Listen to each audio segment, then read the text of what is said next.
Thank you, Sherry. Sarah Monroe.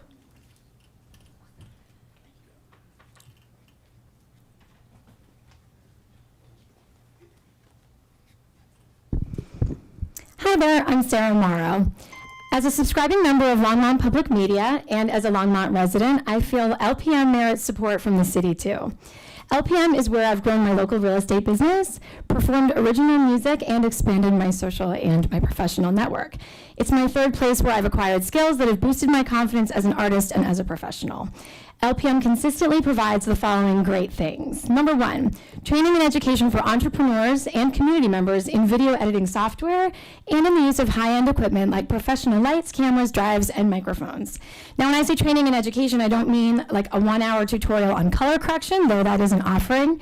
I mean that an editor from Lucas Studios, as in George Lucas, as in like Star Wars, he holds frequent volunteer office hours so beginners can become proficient in DaVinci Resolve. His mission is intimidationless, useful media content creation skills for all. And he makes video production easy, hassle-free, and fun for anyone who wants to show up. I'm not sure that a general maker space could attract talent like him or attract individuals on the opposite end of that spectrum who have reservations about making their first Instagram reel the way that a media-only maker space can. Number two, LPM also hosts frequent events like movie nights, live music concerts that attract some of the finest talent in the area, trivia nights, talent shows, and extensions to already successful annual community events like the Winter Walkabout and Unity, most of which are free and really enriching. All of this is what brought me to LPM, but why I remain a member is number three, the people. The small, full-time staff and my fellow subscribing members are attentive, and they want me and my business to succeed. Despite the demands on countless other projects that are going on, no one ever says that they're too busy to hear my suggestions or that they don't have time for my little media crises. In short, LPM folks are competent, collaborative, and kind. I know you've already heard stories like mine in this room, but I just want to echo the importance of having access to local media makerspace that's quiet, safe, and affordable. And I want to repeat that we've got a really good thing going that already works. It works because it's been tweaked and refined by committed and smart members and by competent staff on a weekly basis for 7 years running. I've also borrowed hardware from LPM that I could never afford to own, and I've brought it with me on property walkthroughs, showings, recitals, on-site shoots, etc. And at LPM, I've created 38 episodes of my property show and my 38 teasers, about buying and selling and owning property in Longmont, which I like to think have been valuable. And in that same room, I've created 6 video auditions, both as a singer and an actor, and I've landed a paid role with my most recent monologue created there. So producing at this level never would have been possible without a dark, quiet, and affordable space that's full of high-quality gear and excellent personnel here at Longmont. Thanks for hearing me tonight. Thank you, Sarah. Doug Kelly.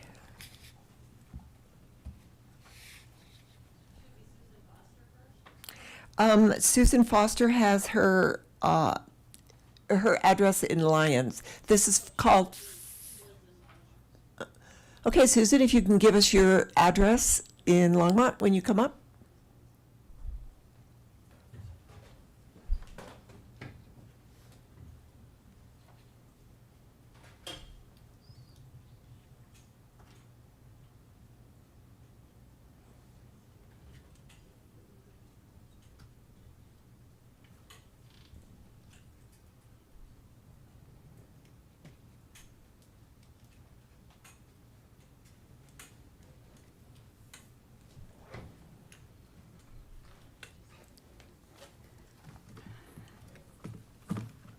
Good evening, I'm Susan Foster. My P.O. Box is in Lyons, and my address is undisclosed for privacy reasons. Okay, when you're finished, you can give it to us on the sheet. Not publicly, yeah. Okay, good evening, Mayor Peck and Longmont City Council. Okay, I'm Susan Foster, and Doe Kelly, Rosanna Jenny, and Linda Lee will be reading my words as well. I come before you this evening for the first time since I have moved here in 2021. You hear from me via email, but I have difficulty coming to any city council chambers because everything here is wireless, and that is something I must avoid due to several risks to my health. I'm a medical writer, researcher, and longtime advocate on behalf of firefighters, urging safer working conditions for firefighters subjected to 24/7 radiation from cell towers on their stations. I organized a brain scan study of firefighters who were neurologically impaired by electromagnetic fields from a cell tower on their station. We found brain damage in all 6 men tested, and because of this study, the International Association of Firefighters passed Resolution 15 in 2004, calling for a moratorium on cell towers on fire stations. This study served as the basis for the California firefighters being granted an exception to the way firefighters are allowed to object to cell towers. This exception has been granted in every piece of legislation affecting firefighters in California since 2015. It was the first such health accommodation in the face of cell towers in the country. I have worked on telecommunications zoning ordinances since 2001, one of which went all the way to the U.S. Supreme Court and was upheld. I have worked with attorneys doing research and writing regarding the nexus between telecommunications and health, so I am knowledgeable about disability rights with respect to this technology. I applied this knowledge to my Americans with Disabilities Act accommodation request submitted in writing to Doug Spite, your ADA coordinator, in April. I'm asking to keep my analog meter because of the critical impact wireless technology can have on my damaged spinal nerves and my heart. I was denied on the basis I was not disabled.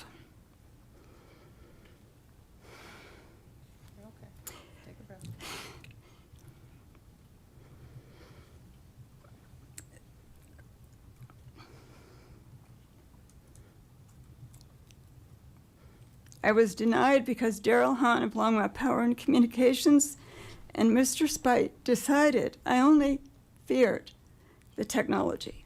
In response to this denial, I wrote a 12-page appeal dated July 1, brought in 5 experts, some national in stature. And my appeal hearing before hearing officer Brian Luther took place on August 13th, just 2 weeks ago. I received my denial letter from Mr. Luther this past Saturday, August 23rd. Apparently, may I just finish the sentence, please? In City Attorney Jamie Roth's mind and in hearing officer Brian Luther's opinion, I am still not disabled. Thank you, Susan. Doe Kelly.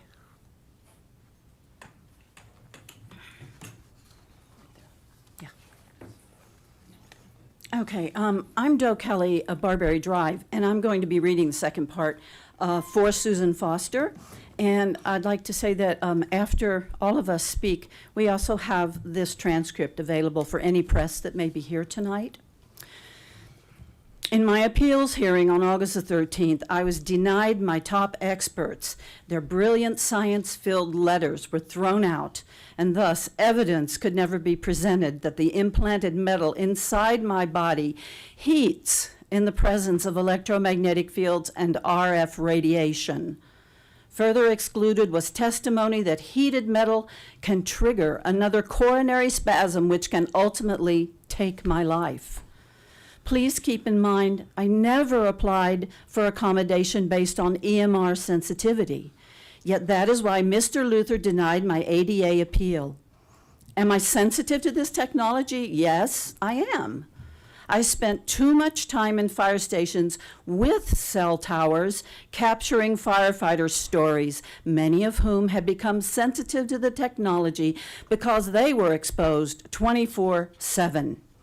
I applied for ADA accommodation not because of this sensitivity, but rather because of 2 major life functions that may be compromised following exposure to this technology. My central nervous system, which controls my mobility, and my cardiac function, which, when imperiled, can cost me my life. Mobility challenges and cardiac function are 2 major life functions the ADA recognizes for accommodation. Was that the buzzer? No.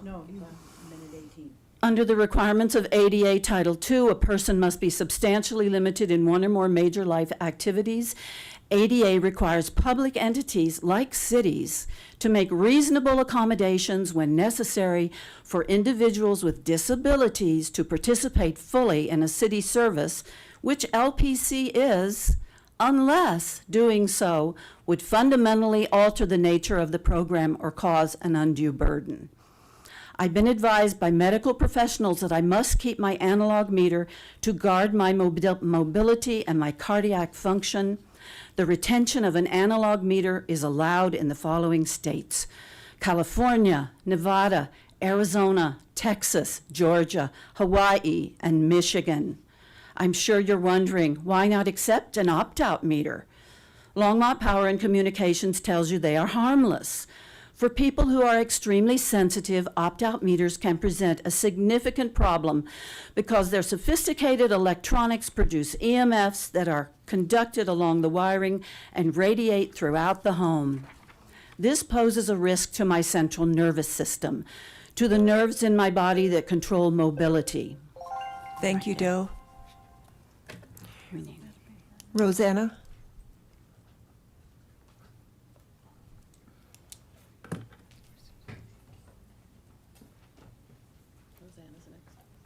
Yeah, I know.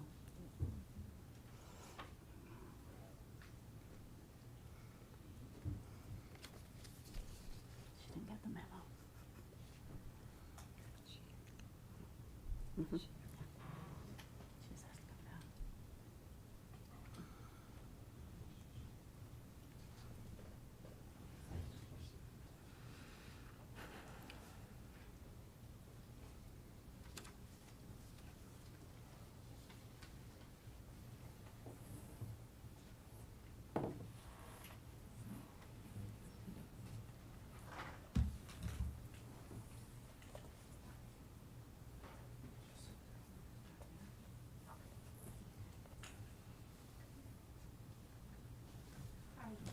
My name is Rosanna Jenny.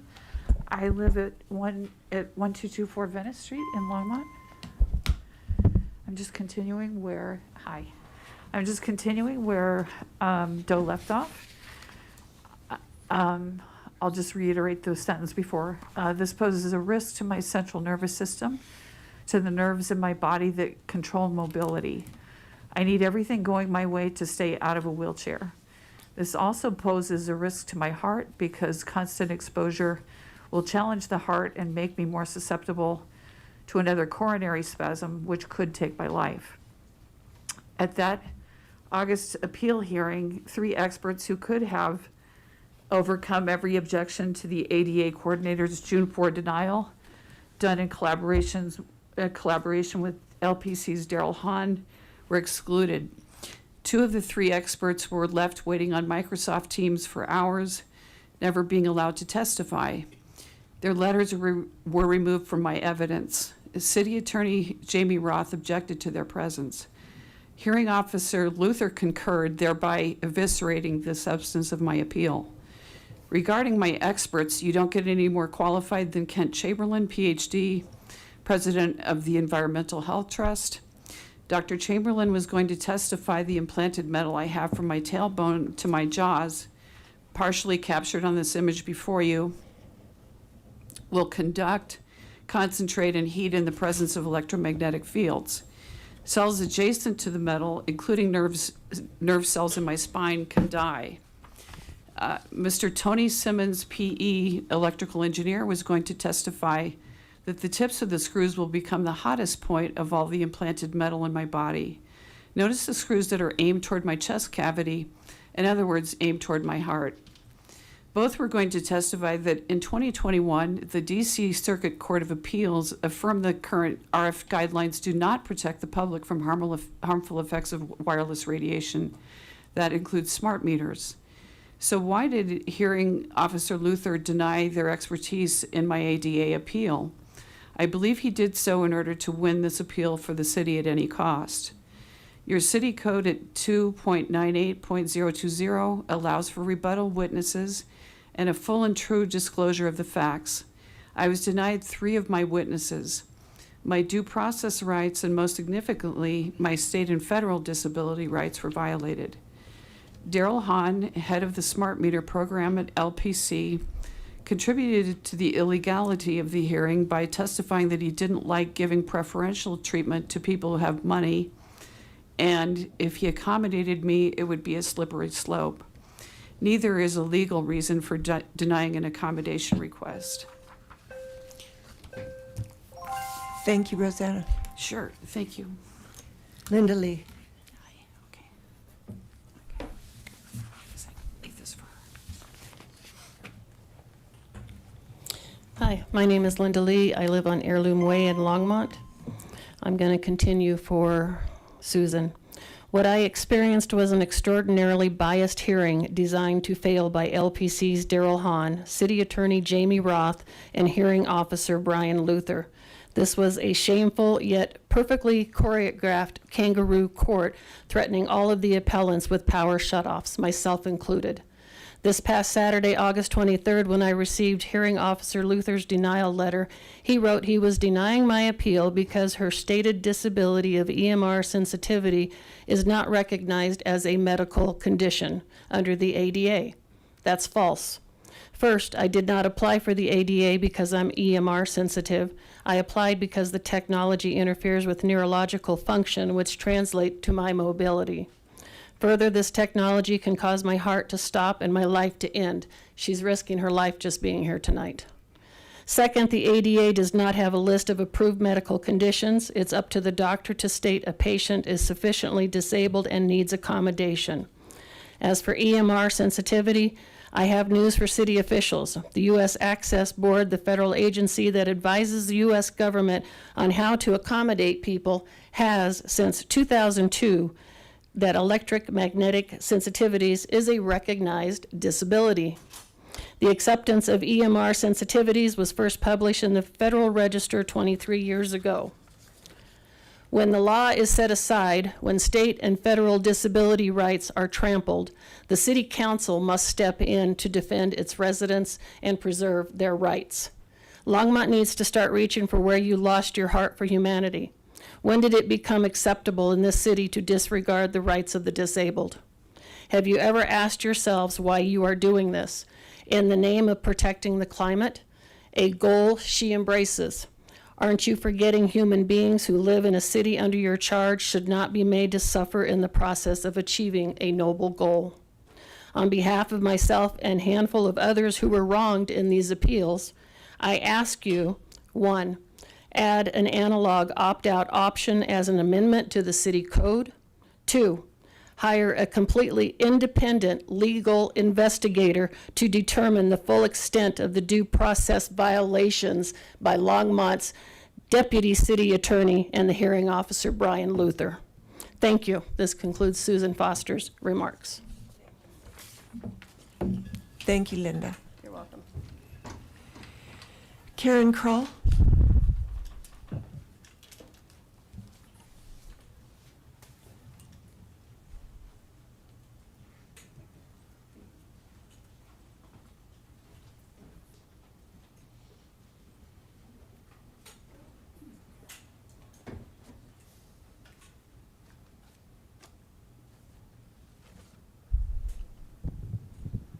Good evening, Mayor Peck and City Council members. I was going to, I'm Karen Krall and I live on Nelson Road. I was going to complete Susan's remarks if necessary, and since that's complete, I'm just going to share my own remarks. Okay. So my personal remarks are these. My longtime teacher, the late Venerable Thich Nhat Hanh, the Vietnamese Zen master who was nominated for the Nobel Peace Prize during the Vietnam War by Martin Luther King, encouraged me and his students to see the best in others and to give them the benefit of the doubt. He felt that suspicion was corrosive. I am not suspicious of you. I believe that your hearts are open. I believe that each of you has the purest of intentions, and that you chose to serve on city council because you wanted to make a difference. I think that we all have just different information, different perceptions, different goals that we're looking, to different objectives. Although your intentions are pure, you may not have all the information that you need to make an informed decision on the topic of EMF sensitivity and the harmful effects of smart meters. I'm a psychotherapist of 22 years, and I'm very familiar with psychosomatic symptoms. Did I not have my own experience of EMF sensitivity and sensitivity to the smart meter that was put on the house that I used to live in, I might be inclined to believe that all the stuff that you're hearing from these people is psychosomatic. But in my experience, it's very physical and it's very harmful. And I encourage you to listen and to take action on the testimonies that you've heard here today, and also to read those 26 volumes of testimonies that Doe Kelly has talked about here. She brought one of those volumes at another city council meeting. So I just encourage you to keep informing yourselves and to make decisions, and in particular on behalf of the Canaries who are really feeling the effects and are being harmed by EMF sensitivity. Thank you for your time. Thank you. Gayendra Karki? I think I totally mispronounced that. I apologize.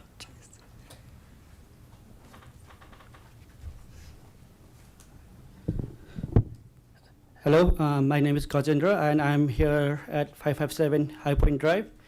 Today I'm here to speak about the two community park located at the Dry Creek Community Park and the Garden Acre Community Park. Those two park has cricket ground, and today I found that those two ground are controlled by a person named Manoj Gangwar, and he's not any part of the city member too. And we people like other community city member are not allowed to reserve those two ground and play cricket. And today we got a threat from him saying that no one is allowed to play in those two fields and no one can allow to host any two tournaments. So I am here to see why those privileges given to him. Like I tried to speak to the park manager today, I didn't get hold with him. And I was trying to did some research on the website. Mm-hmm. Like every year, he got booked whole park every time. Like he controls those two park. Only he can allow to play. He's the authority for that two ground. Why? Why other city resident cannot go there and play the cricket or any other sports? Thank you for your thank you. concern, and I see David Bell is he's making his way over. That is the gentleman you need to talk to. Okay, sure. Thank you. You're welcome. I would like to know that answer as well. Yeah. All of council would. Steve Altschuler.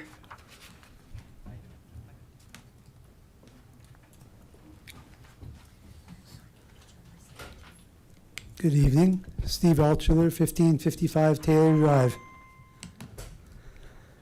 So, why do we have federal, state, and local governments? In short, our governments are empowered to do for us what we as individuals are unable to do for ourselves. In our local cities, that includes maintaining a police department, fire departments, and even school systems. Nowhere in our national or state constitutions is there any provision for governments to provide low-income housing, free needles, free transportation, or even have control over minimum wage levels? America is a republic. As such, elected officials are supposed to be a voice of the citizens, not to rule over the citizens. In 2022, the city's own survey had traffic, drug abuse, and homelessness as the three largest problems facing Longmont. In the past 3 years, hundreds, if not 2,000 to 3,000 new units have been built. This has only made traffic much worse. Minimum wage is not a city council concern. It is strictly an employee-employer concern. The city can help by helping businesses be more successful, then they can afford to pay more. Recently in Niwot, they had to go along with minimum wage because they were part of the Boulder city, and Boulder raised minimum wage. In short order, 5 businesses have closed due to the increases in salaries that they had to pay. Obviously, that makes more unemployed people, so it's not working the way they're trying to make you think it's going to work. If the city would reduce their own construction fees, then housing and rents would be 20% less expensive. Everybody would have a lot more money, and minimum wage would not be such a problem. Thank you. Thank you. Lance Whitaker. Oh, there he is.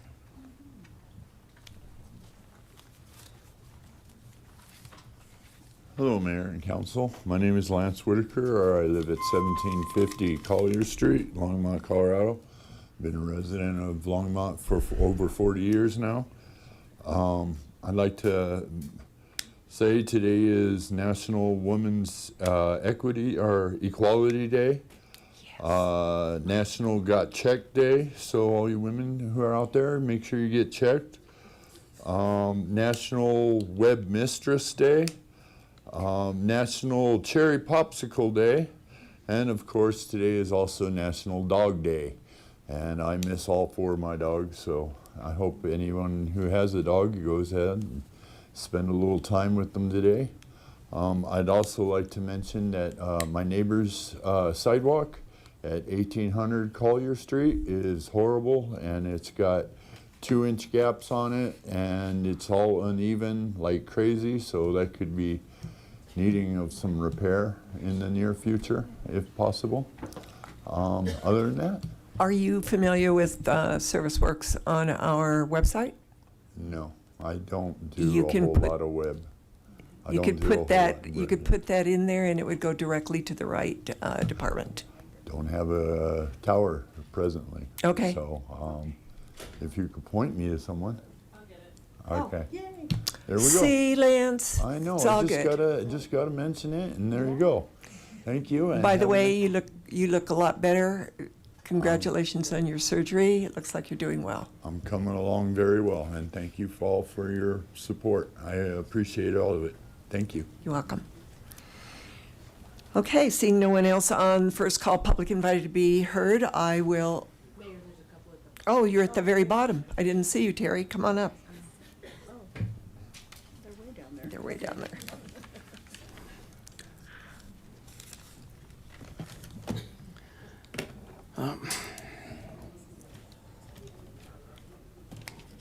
I'm Terry Moore. I live at 3 Birdsville Place. Do you know what a grand jury is? Does anybody know what a grand jury is? Do you know the history of the grand juries? Okay, that's good. Constitution and the Founding Fathers, that was their first protector of our rights. And do you remember our rights? You know, from the Declaration of Independence, and I won't quote it here, I think you all know. I can. We hold these truths to be self-evident, that all men are created equal, that by, that, yeah, I lost it. I'm nervous. My apologies. Ever wonder why a felony crime must be heard by a grand jury? Have you ever wondered that? We're not going to answer you. I know. Just keep going. No. That's called a pregnant pause. It's used for an emphasis, or emphasis, however you read it. There is what's called a pride cycle, and I'm familiar with it because I read in the Bible and other books that for my religion, and that is that people do well, and they end up getting prideful. And then they stop following our Heavenly Father, and they go downhill. And they stop following the laws, and they end up getting not necessarily punished, but they're not doing the things they need to do so that they can have a bounty again. And then from that, they decide, well, maybe we need to start listening again, and we start following the laws of our Heavenly Father. And so they do. And they start building it up, and then they get to a point where there's an abundance, and they follow, they've been following the laws, and suddenly they have wealth and food and everything. I want you to know that there's a grand jury cycle. I just thought of this today.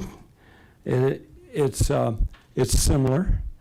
People do things, and then the government is very aware of what's going on.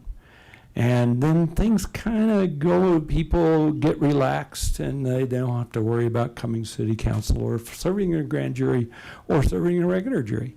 And they start not worrying about the laws. And then things get worse. So people start talking.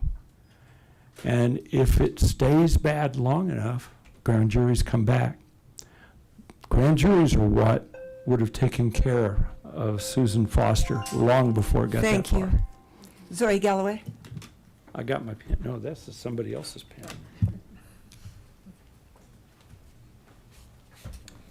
Zoe Galloway. Because of housing discrimination, I'm not going to say my address right now. So I have experienced 370 days of homelessness because of the smart meter and Longmont Power and Communications' refusal to permit me my disability modification. It's been 319 days since Longmont Power and Communication told me I shouldn't live in a society because of my medical condition. 210 days since I reported this to the city. 210 days since the city did nothing. For $98, could have avoided 900 or 370 days of homelessness for me.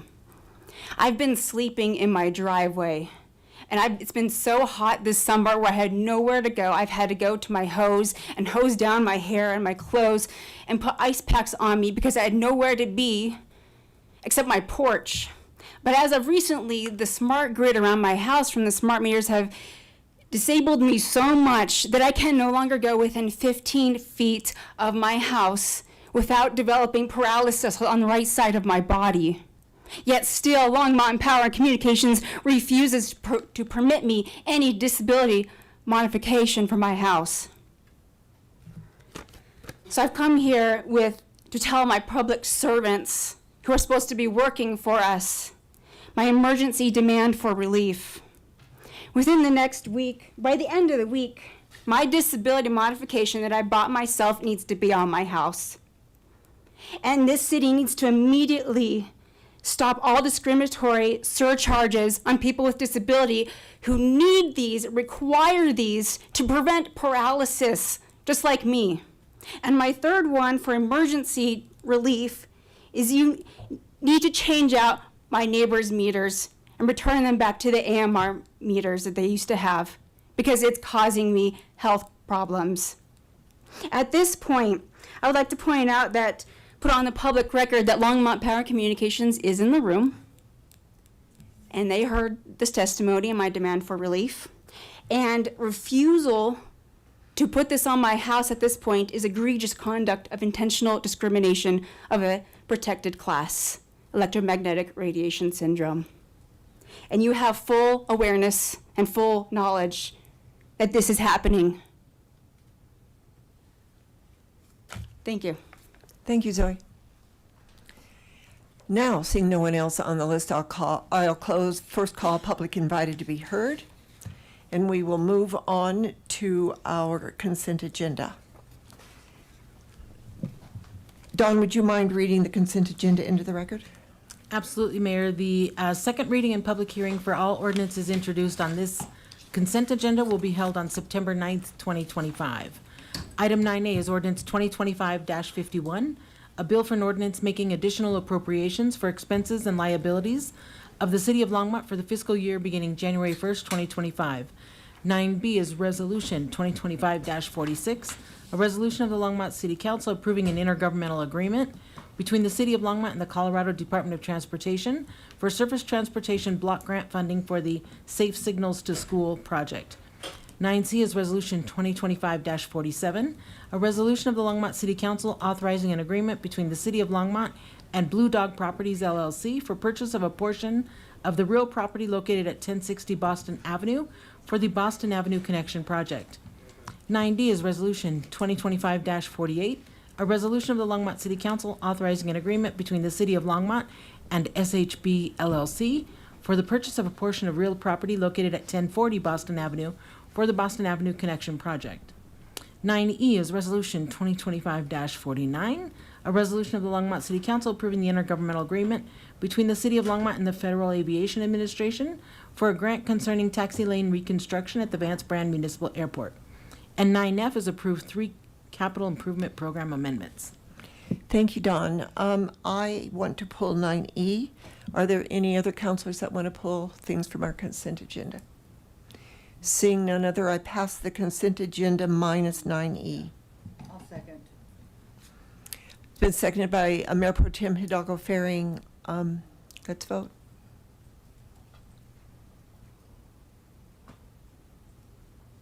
And that passes unanimously. The next thing on our agenda are ordinances on second reading and public hearing items. The first one is what we need to table, so can I have a motion to untable? Thank you, Councilor Rodriguez. As a matter of fact, do you want to make this motion? Sure. Okay. Did you need a second? No, we haven't made the motion. I move to untable ordinance 2025-39. Seconded. That motion was made by Councilor McCoy, seconded by by Councilor Rodriguez, seconded by Councilor McCoy. Is there any discussion? Seeing none, let's vote.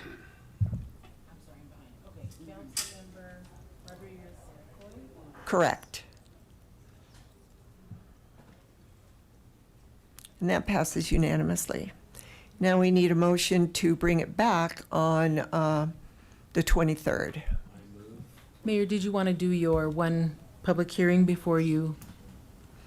I think that's the correct order Okay, yes, to allow the one speaker. I think you have one speaker signed up. I do, and I see him sitting out there. So are there any comments? And I already asked Councilor Popkin. Yeah, before we proceed with the public hearing, if we do the hearing now, does that basically remove the opportunity for that when it comes back from the table No. On the 23rd? No.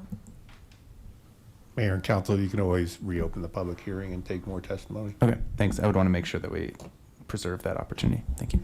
Good point. So now I'll open up the public hearing on 2025-49. And I see that Paul Tiger has signed up for that.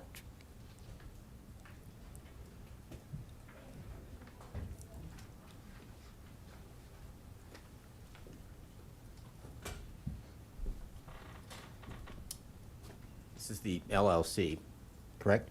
No. No, this is the sitting in line ordinance.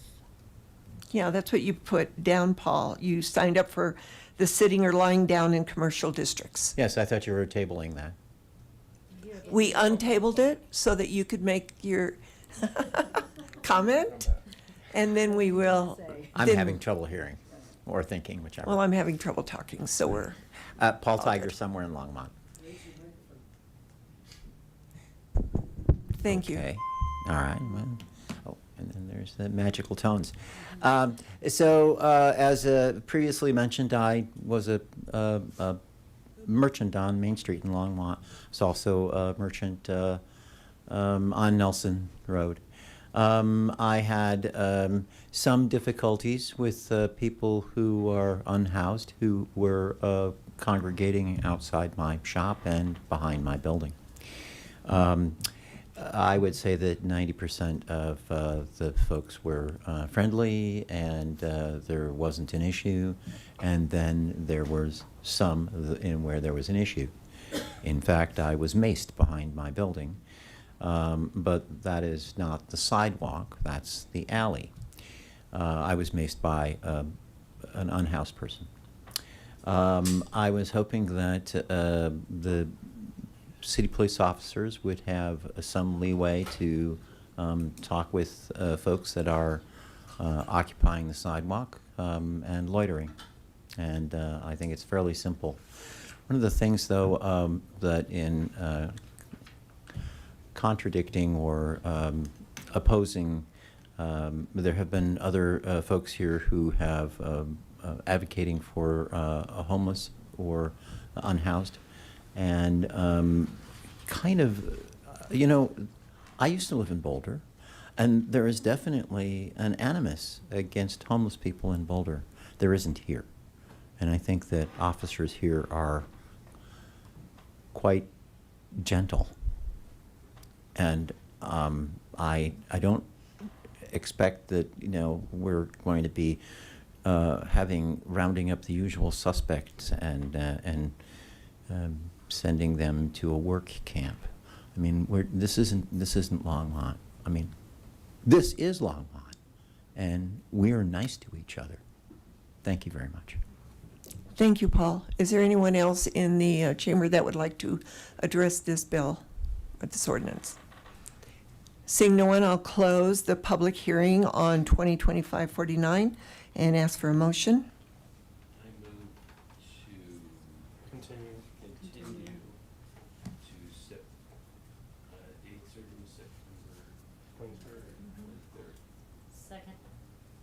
It's been moved by Councilor McCoy and seconded by Councilor Christ to move this resolution 2025-49 to a September 23rd regular meeting. Is there any more discussion? Seeing none, let's vote.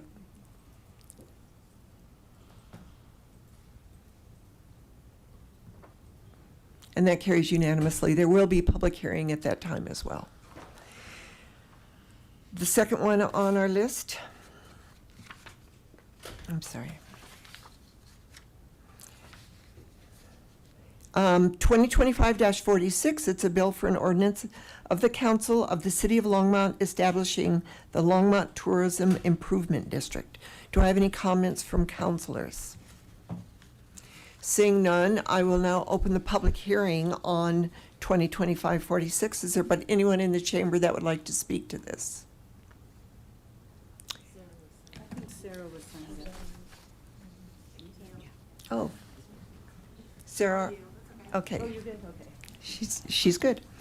Seeing no one that would like to speak to this, I'll close the public hearing and ask for a vote. I move. Or motion, I'm sorry. I move. Ordinance 2025-46. It's been moved by Councilor McCoy, seconded by Councilor Popkin. Let's vote.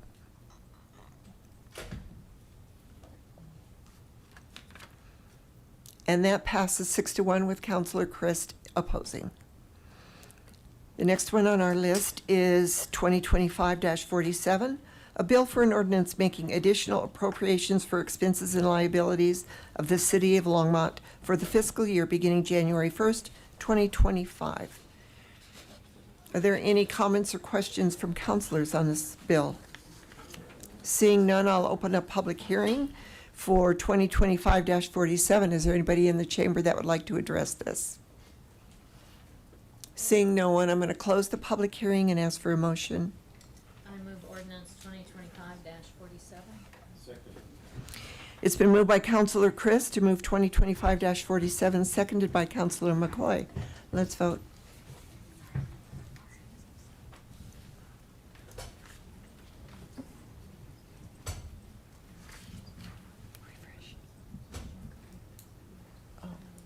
And that passes unanimously. Our next one is D, 2025-48. It's a bill for an ordinance amending Chapter 2.04 of the Longmont Municipal Code on the limited liability company contributions under the Fair Campaign Practices Act. Are there any comments? Yes, Councilor McCoy. No, Councillor Christ. Thank you, Mayor Peck. I think limiting contributions from businesses according to how much the owner, businesses and potential owners, having to add their contribution from both personal and business limits the voice of business in elections. I think that's a really bad move, especially after our comments with businesses last night, how they really need a better voice in the public arena.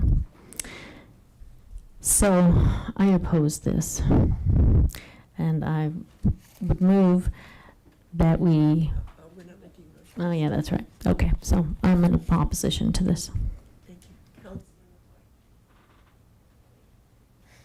Thank you, Mayor Peck. Well, I'm on the other side of that opinion because I feel that we have to even the playing field, and that they're just because somebody has a business or has deep pockets and can create LLCs, they shouldn't have a disproportionate voice in our elections. Thank you. Councillor Popkin. Yeah, thank you, Mayor Peck. I tend to agree with my neighbor to the right here, Mr. McCoy here. But I just want to ask Councilwoman Christ a question here. Suppose I had 10 LLCs. Thank you. I've done very well, hypothetically, for myself, and I have 10 LLCs. Does that mean I can contribute 11 times what a regular voter can contribute who doesn't have 10 LLCs? Because that would be the 10 businesses plus my own personal contribution. Because I still get a personal contribution in this as an LLC owner, or as an LLC owner of 10 different places. So where does that stop? I think that's the intention here, and I'm just curious, what's the threshold for you?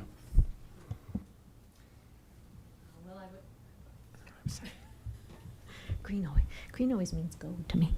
Thank you, Mayor Peck. There are 8 different ways in which you can, under Fair Campaign Practices Act, contribute. So if you belong to other organizations under that act, you could contribute 9 times. And that could be, a teachers union or an association, say a pipe fitters association, or other types of groups of people coming together for a combined effort. So why would we limit? I mean, if you have 9 different business concerns, you may be in 9 different industries. Shouldn't each industry have a voice in the election? And all of this is reported on campaign transactions, so people will be able to see who is supporting that candidate.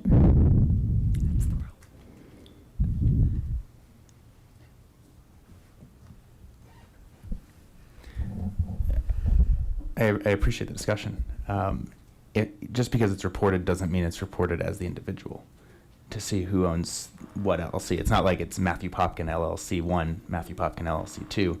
And I think there's a bit of a false conflation here of if you're part of a larger union or a contribution, sure, there's influence from other organizations, just as there is if I have my 10 businesses in different trade associations too that are contributing to this. Everyone has opportunities to contribute financially and vocally, but the difference is an individual business contributing individually on behalf of an individual X number of times versus as part of a broader organization that is factoring in multiple perspectives. So I don't think it's a fair equivalency there to say that just because you have different business interests and can contribute from an individual standpoint, that's equivalent to being part of any kind of union, trade association, you name it.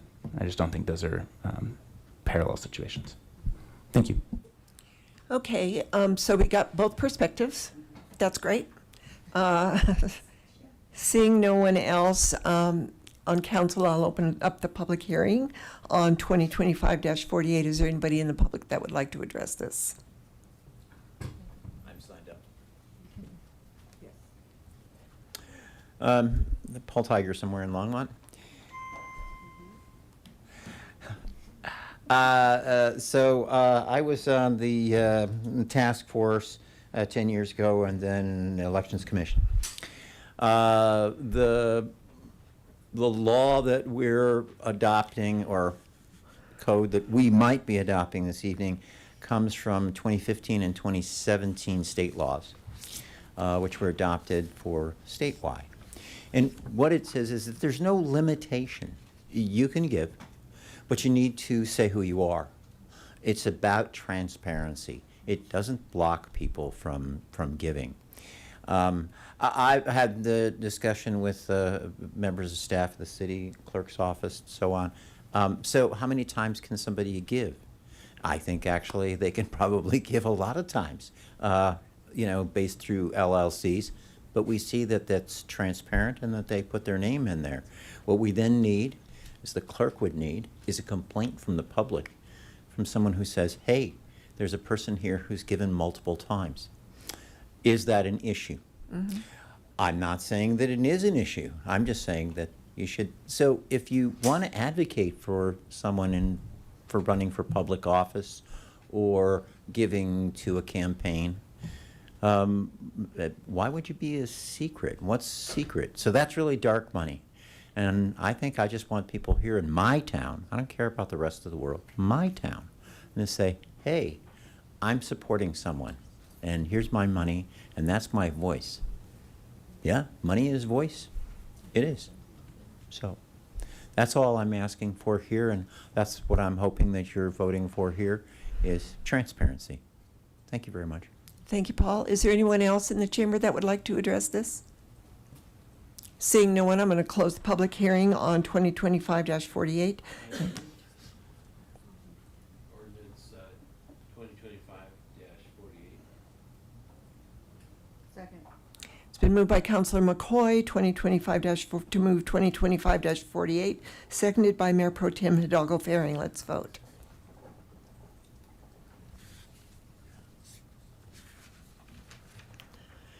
And that passes 6-1 with Councilor Christ opposing.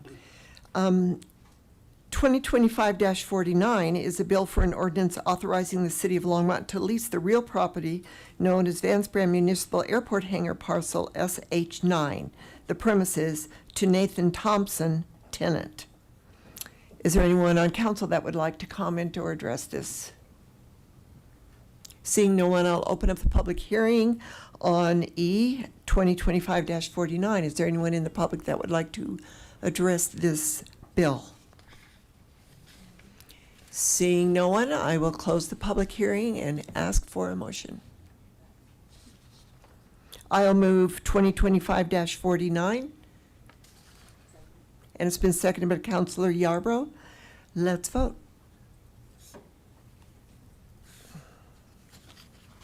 And that passes unanimously.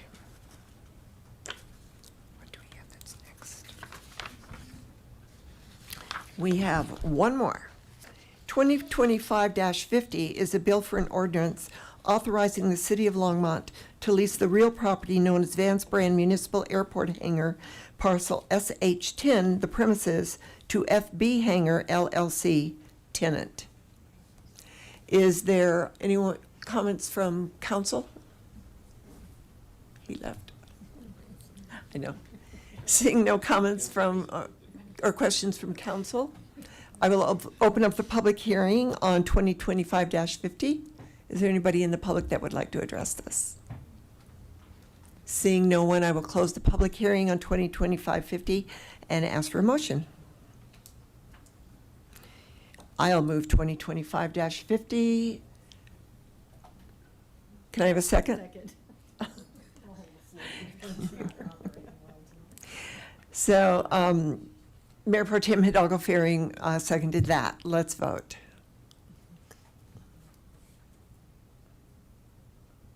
And that passes unanimously. That is the end of our items on second hearing. It looks like we should probably take a break since we've been here since 5:30. So we'll take a break.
To the pond.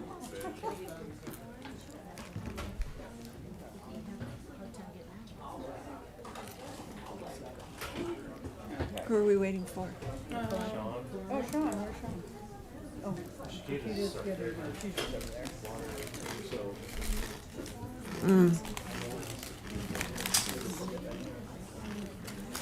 We are now at the general business portion of our agenda.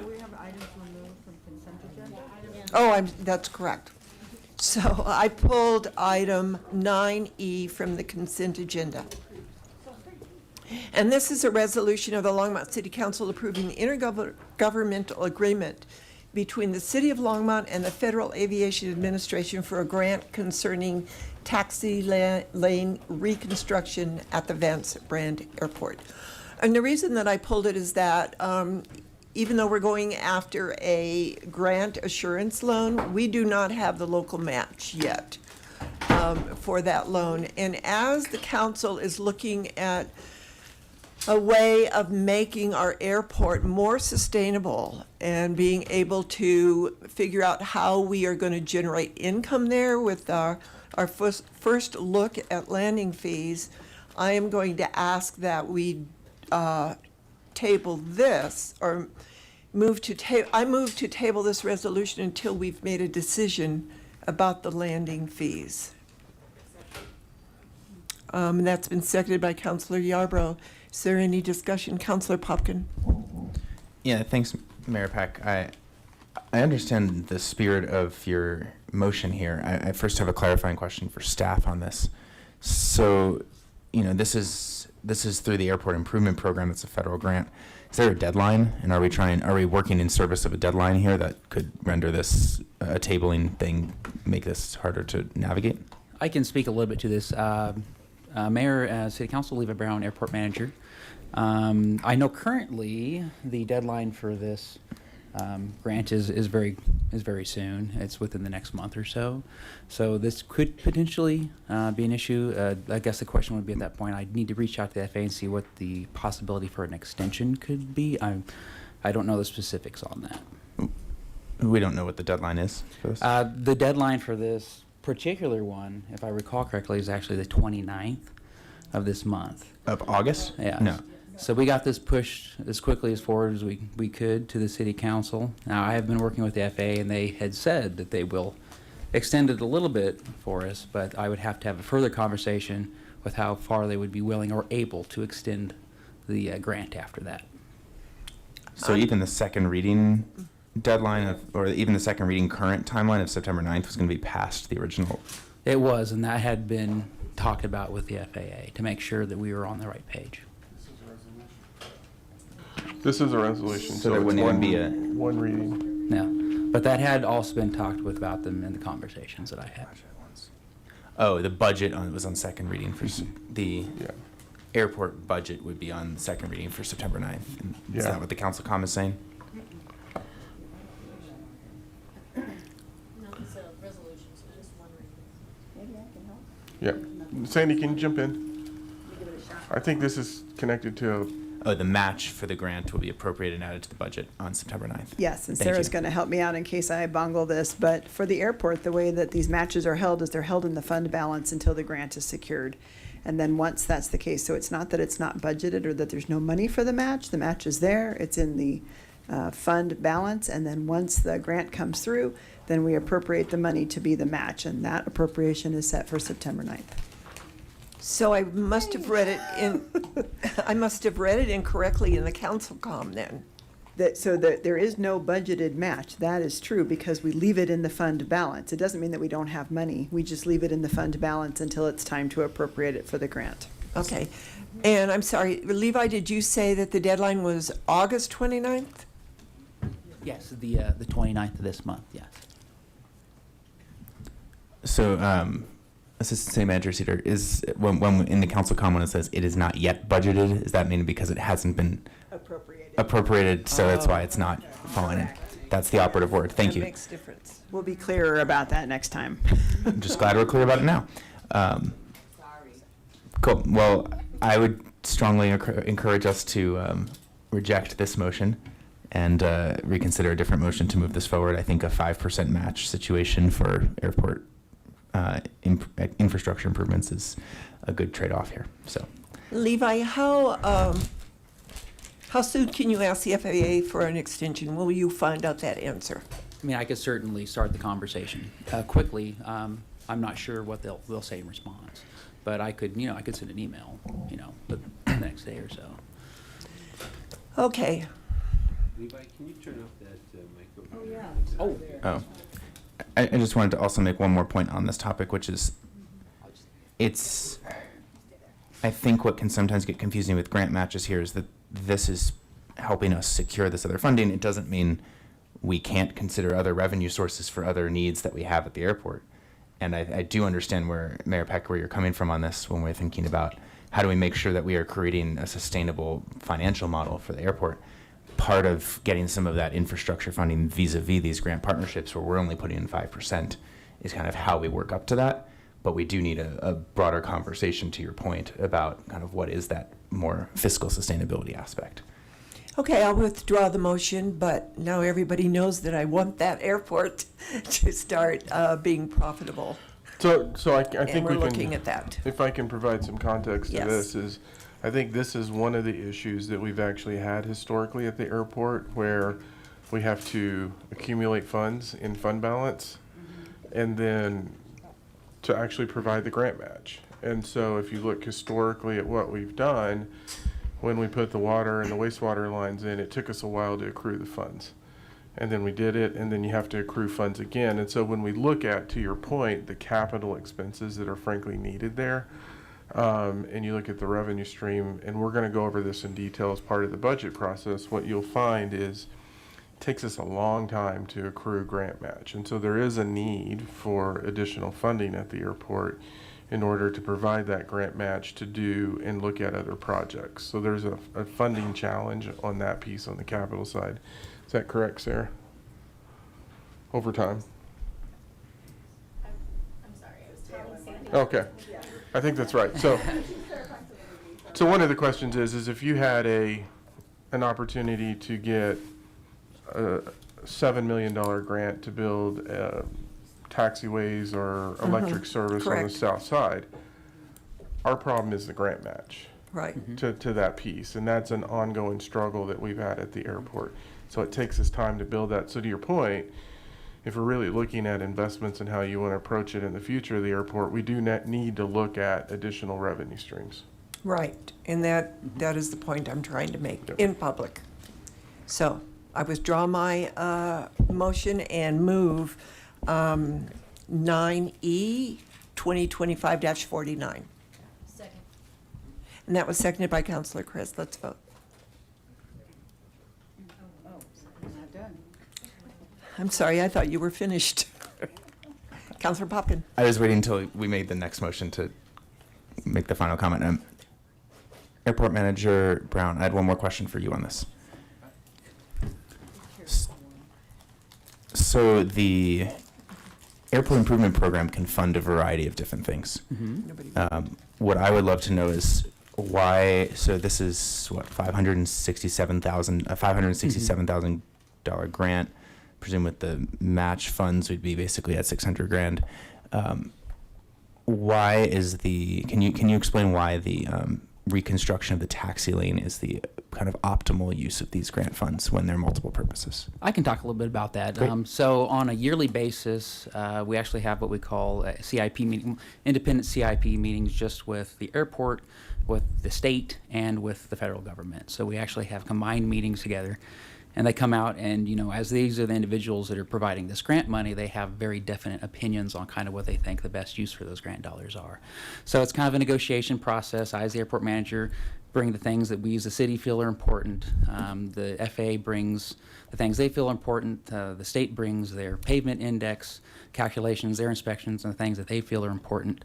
And we kind of all flesh it out in those meetings.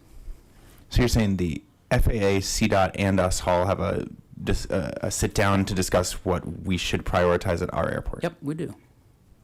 And how much, like, how many options did we bring forward and say, like what was our, ranked preference of what should go for, like, what did we put forward as our number one priority? It's interesting that you mentioned that, because we've actually just started that process again for the next coming CIP meeting. So, for example, I just sat down with our airport engineers and I started laying out things that I thought was important. One of the things that I brought up to him was, of course, was the unleaded fuel transition. I said, hey, this is priority, and we need to bump this up.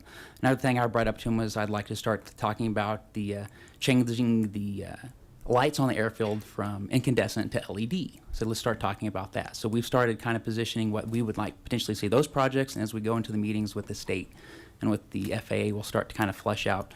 They'll say, well, you have this need, okay, we understand you want that, we'll prioritize it here, and it kind of goes back and forth like that.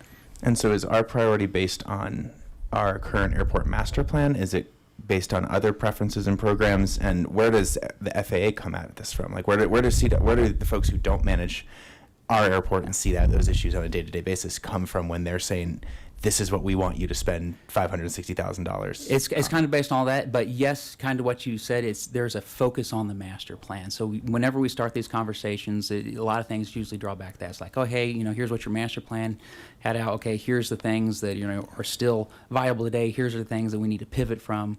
Here's the things that have popped up, which, we really need to address. And it's a very open, kind of fluid conversation. They're coming at this saying, this is what your master plan says, so this is what we want to fund?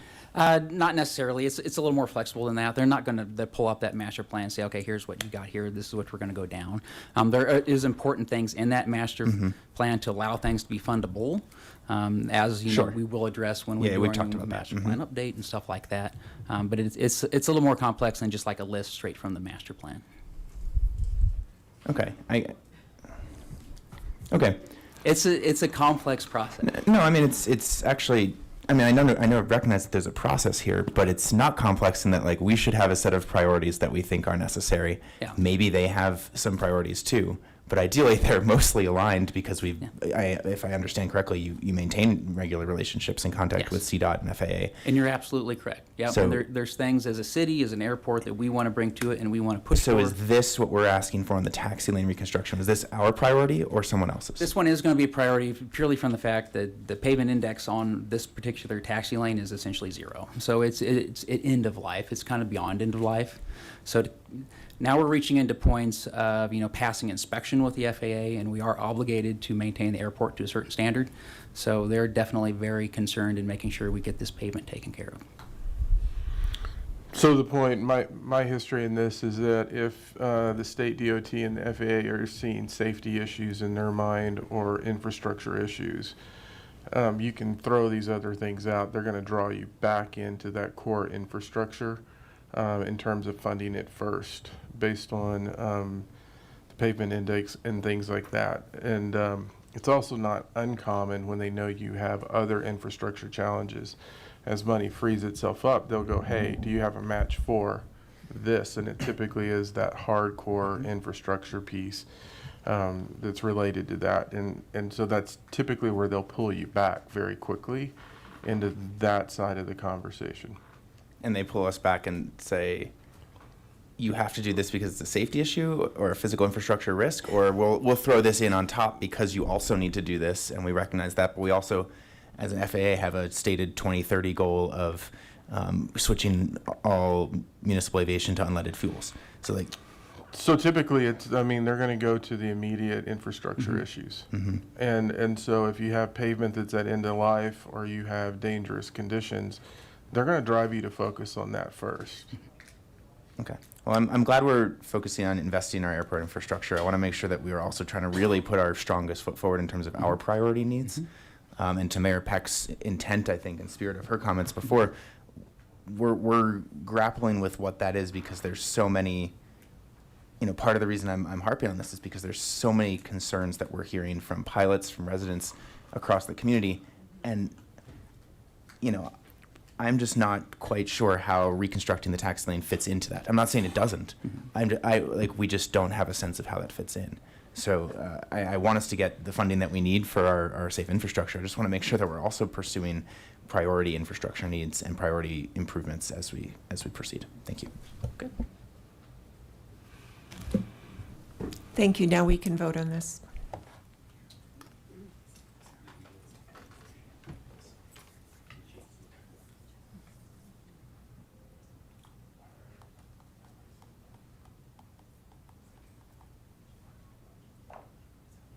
That passes unanimously. Thank you. Okay, we're at general business. It's a resolution. The first one is 2025-50. A resolution of the Longmont City Council conditionally approving a riparian setback variance for the residences at Alta Vita. And I'm sure we have a presentation.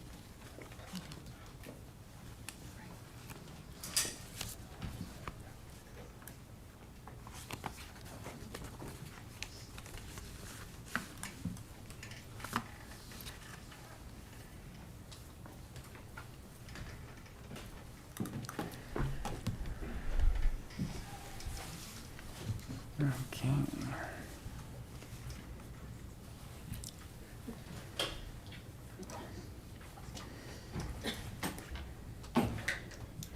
We ready? Yes.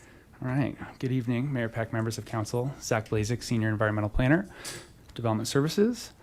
Here this evening to present the residences at Alta Vita Riparian Setback Variance. I'm just going to start by sharing that this is the first one of these that we've brought in front of the council.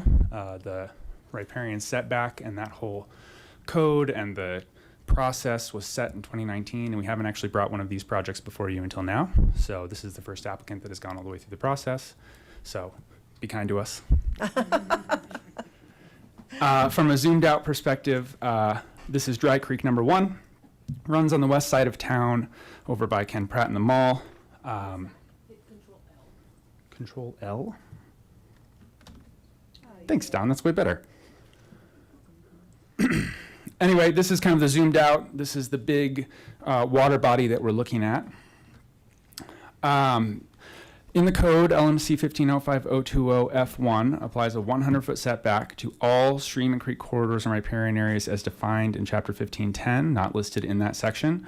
This is one of the waterways that's not listed in that section, so the 100-foot setback is applied to anything that is touching that waterway.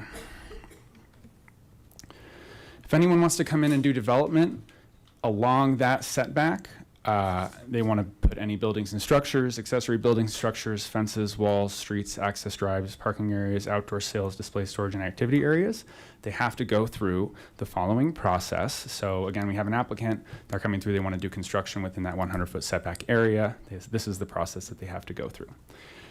City Council, with a recommendation from Planning and Zoning Commission, may reduce the setback if it determines that the setback is greater than necessary to protect stream and creek corridors, riparian areas, and wetlands. And that's the standard that you have to find that their application is met. As we zoom in, the property is 2475 Bent Way. Again, it's the residences at Alta Vita, which is a senior housing facility. The property is bound by Fordham Street on the west and Dry Creek Drive to the east, Bent Way to the north, and Dry Creek to the south. You can see the bike trail there. It is currently vacant land. It's about 17 acres. It's zoned mixed-use regional center and residential multifamily. There's a combination of both zone districts on the property. So again, the Alta Vita Senior Residences is an existing assisted living facility across Bentway to the north. I want to clarify that the future development, so the actual site plan, is not under review with this proposal. It's just the request for relief from the setback standard. So we used a concept plan that was provided by the applicant to make that evaluation and go through the whole process. Again, it's not the whole site plan, it's just the concept plan. The concept plan is pulled up. It's also attachment 4 in your packet. And I do apologize, this is converted over to a PDF, so it's kind of not the best picture, but if I walk you through it, the red line is the property line. The yellow lines that you see, the southernmost one is the edge of the riparian habitat.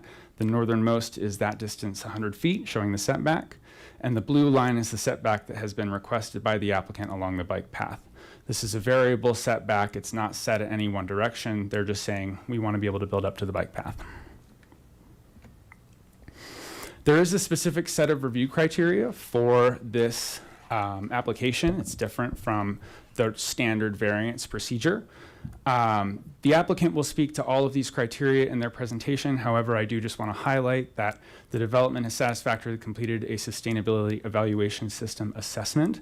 So that's the assessment by which staff use to complete their review. The applicant also goes through the process of completing their assessment and giving themselves a score, and then we kind of compare our scores at the end. But I did just want to highlight that they did go through that process. So again, they have to complete the sustainability evaluation. What it is a worksheet. It's an Excel spreadsheet. And again, it's a tool for staff and the applicant to evaluate impacts to ecological health, natural environment as part of the proposal. It's also designed to allow the applicant to explain their methods of mitigation from any anticipated impacts, provide analysis and context into site design choices, and basically tell us, here's how we think our project may impact riparian area, and here is how we're going to score ourselves on that. It applies an individual score to 17 different categories, which may apply to the site. We as a staff got together with representation from Planning and Development Services, Parks and Natural Resources, Public Works and Sustainability to also complete our own evaluation and provide our own score.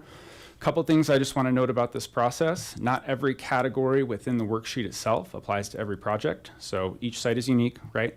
Each application is evaluated against the SEAs, which with consideration of individual specific site context, and any site, even if it's two neighboring sites, could be eligible for their own unique score. I also want to note, per code, a positive score in the SES does not mandate or guarantee approval. So a positive score before you doesn't mean you have to vote yes.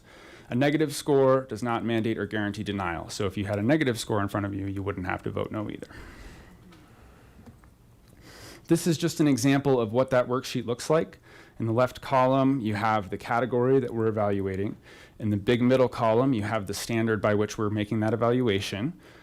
In the next column to the right, you have here is how it can be scored, whether it's 1 to 0 to -1 or however that category is laid out.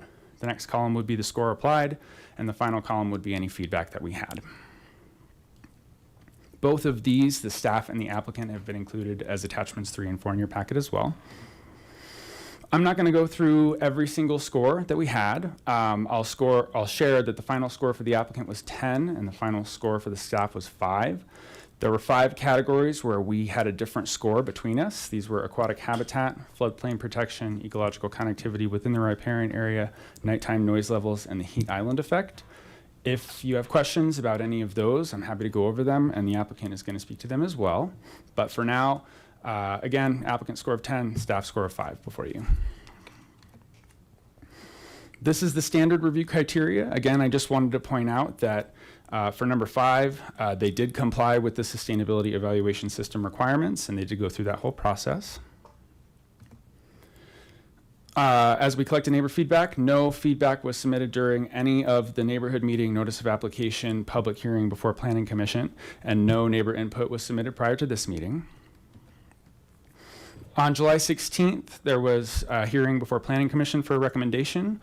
They approved with the condition that, or they voted to recommend approval with the condition, that a riparian setback of 50 feet measured from the northernmost edge of Dry Creek No. 1 riparian habitat will be established. Just want to point out that this is different from what the applicant is asking for. The applicant will speak to their thoughts on the condition after I'm done presenting. As far as the staff recommendation, staff from planning do not actually provide a formal recommendation on these applications. Rather, you have the sustainability evaluation from both us and the applicant as a tool for you to consider your decision. With that, you have the following options. You can vote to approve the variance request as presented, vote to approve the variance request with conditions, or vote to deny the variance request. And with that, I'm going to turn it over to the applicant for their portion of the presentation.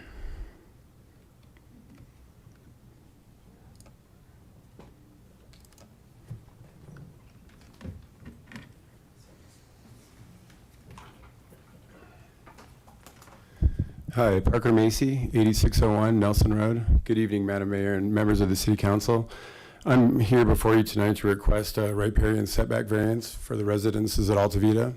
So I'm going to give a brief overview of the property and a little bit of history and context, and then I'm going to let Heather Houston with Birch Ecology and Joel Paz with Rocky Ridge fill in some of the more technical details of what we're requesting tonight. So the first shot right here is just the last, I believe what Zach alluded to, the 17 acres of what we call the Hodge Farm. My grandfather bought this property in 1964, and we have been actively developing it for the last, let's just say, 3 decades or 30 years. So this was kind of the final piece of development that we have left at St. Vrain Center. And as you can see in the background, the first building to the west is our independent living facility. The building in the middle there is, we can't really see it, is assisted living, and then the other building closest to Fordham Street down there is our memory care. So the idea behind this entire parcel was to have a continuing care retirement community. And we kind of have been developing the buildings that were in most, had the highest demand and the most use, and kind of started out with the idea that we would have this entire development that would be an aging in place for seniors, where they would basically go from one building to another or one facility to another, and they would never have to leave the campus.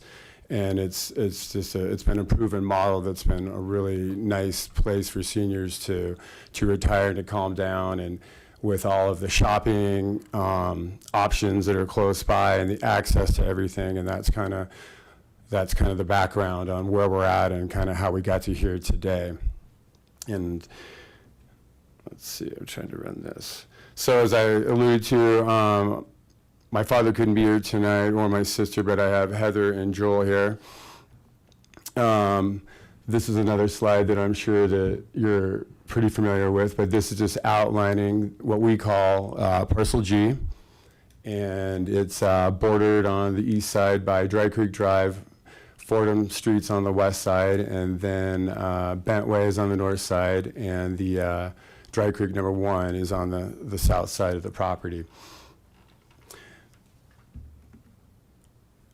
I think this is important for everybody to see, because this provides some context as to kind of how long we've been working on this entire master plan. As you can see, this was done around December 17th, 2008, but I can tell you that we have been working on that previous to 2008 by some time. But at this point in 2008, this is what we came into the city with, our master plan at the time, with what we thought would be probable for how we would like to develop the entire site. And as you can see there, it's been pretty close to what the north half is almost exactly what is there today with those 3 buildings, and the south half, that's changed a little bit, but everything basically kind of had come down to the sidewalk. Prior to 2008, we worked with PRPA in the city and gave PRPA an easement for their 250 kV line through the site. And as a part of that agreement, we decided that working with the city and the then their landscape operational, Steve Ransweiler, to put the sidewalk over the PRPA high-speed, power line, and in return for that north edge of the sidewalk was going to be the property line. And that's kind of the history of where everything has been since previous to 2008. So those are the assumptions that we've always worked off of what we're trying to do with everything. And so moving forward to present day, to today, 17, almost call it 18 years later now, we've had this riparian setback issue come up a couple years ago. And as you can see, basically just cut all of the parcels down substantially, and especially Tract A and Tract B. Pretty much undevelopable at this point with where the riparian setback stands. And this is just to further illustrate the point of when we started putting some buildings and some ideas and some concepts to give everybody an idea of how much land we were going to lose and what we wouldn't be able to do to build the entire campus out. And the reason it's important is because we had townhouses and row houses and condominiums and townhouses on tracks A and B as a part of less intense use where people could walk further. I mean, they're more mobile. They don't have to be as close to the grocery store and things like that. And that's part of the overall idea with the continuing care community, is to have a whole level of housing, as I mentioned before, from townhouses, row houses, and condos, all the way to independent living, to assisted living, to a memory care facility. So we have all types of housing available for seniors. Currently, we have a wait list at our independent building, which is the newest building, which is right north of Track C there. We have a waiting list of 76 people. And we've had a waiting list for that building for a long time, ever since we built it. So that's the reason we started working on Track D with another similar type facility, so we could fulfill that need. And in doing so, with that, through that process, we've come through to this, and have basically just been kind of hamstrung as to getting any further along, because not knowing what would happen with this, and not wanting to do anything further until we got this issue settled. And so that's kind of where we find ourselves today, and that's why we're asking for the variance. This last slide is just a variance language from your code, and it says I think the important sentence is variances address extraordinary, exceptional, or unique situations that were not caused by the applicant's acts or omissions. And so with that, I'd like to conclude my speech, and I'll have Heather come up and she can give you all the technical details for the application. Thank you.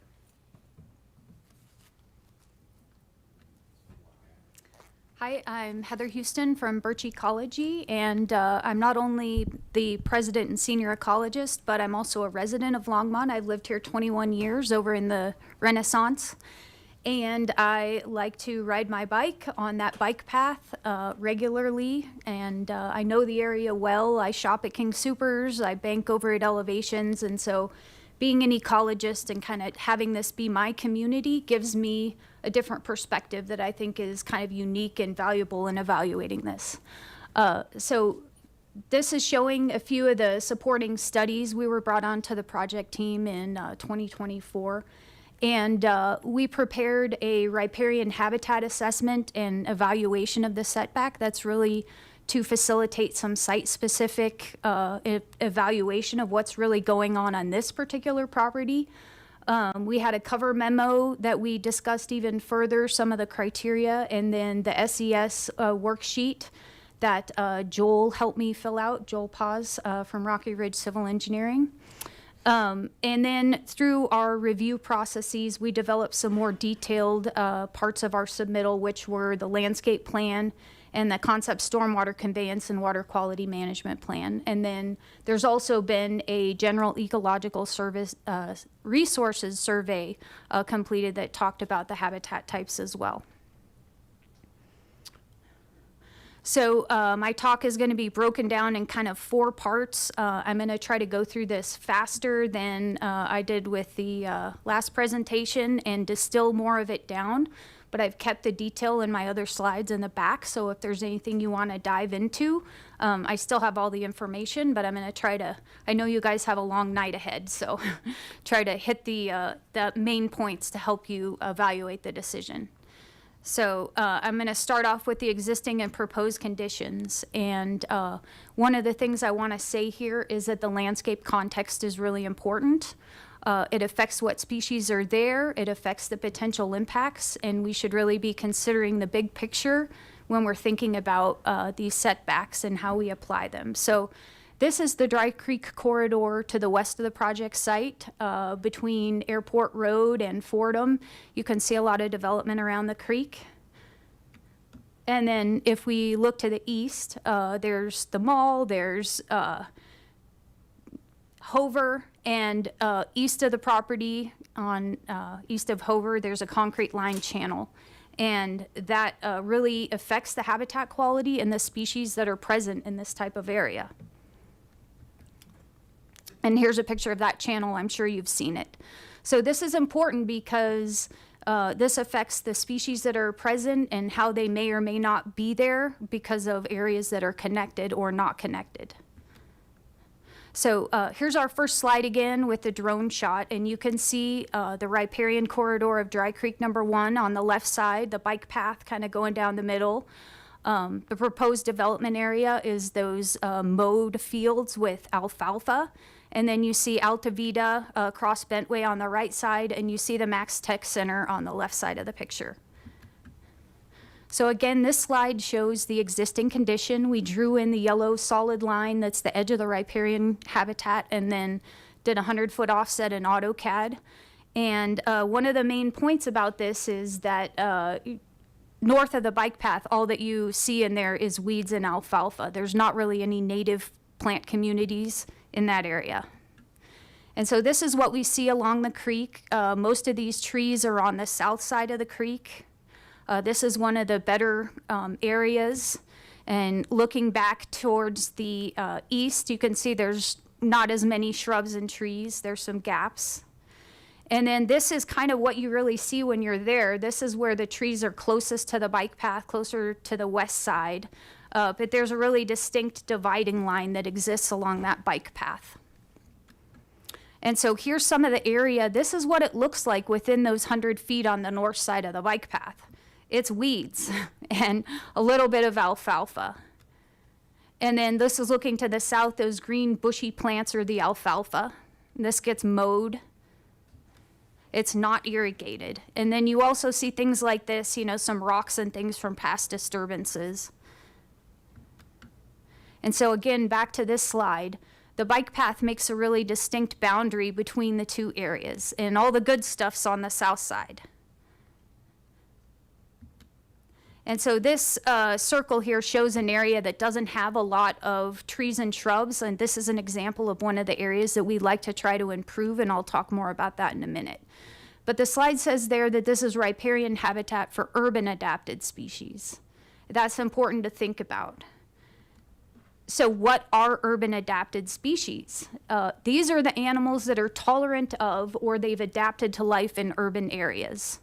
And so common examples we see around Longmont are raccoons, Canada geese, squirrels, you know, skunks, red foxes, rabbits.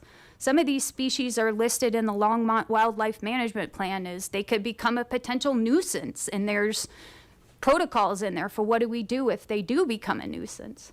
But the point being is these species are not particularly sensitive, and so they're able to live in urban areas. And also, many of these species actually benefit from the human-provided food sources and shelter, such as squirrels and raccoons.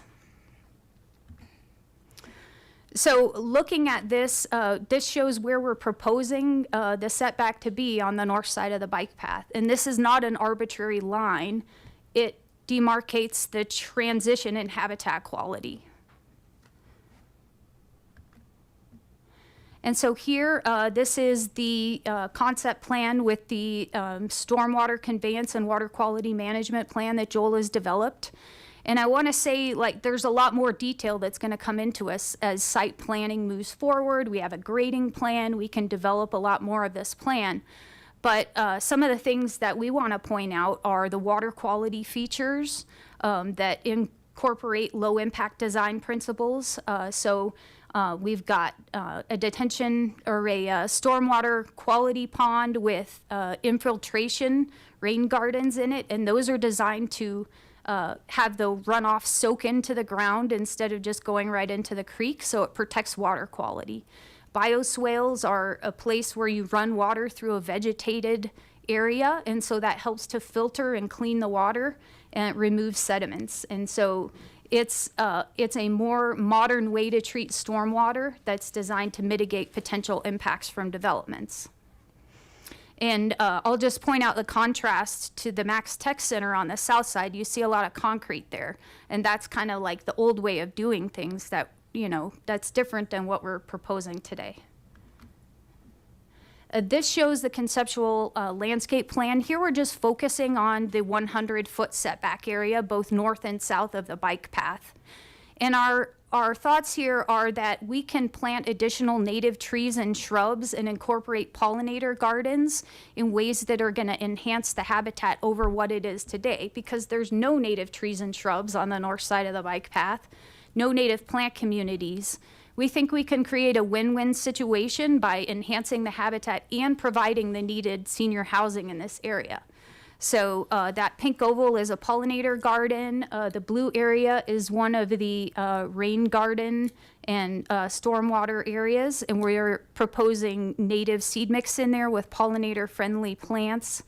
Then as you move a little bit farther to the east, there's more room to work with. We've got native cottonwood trees and willows on the south side, as well as a bunch of shrubs.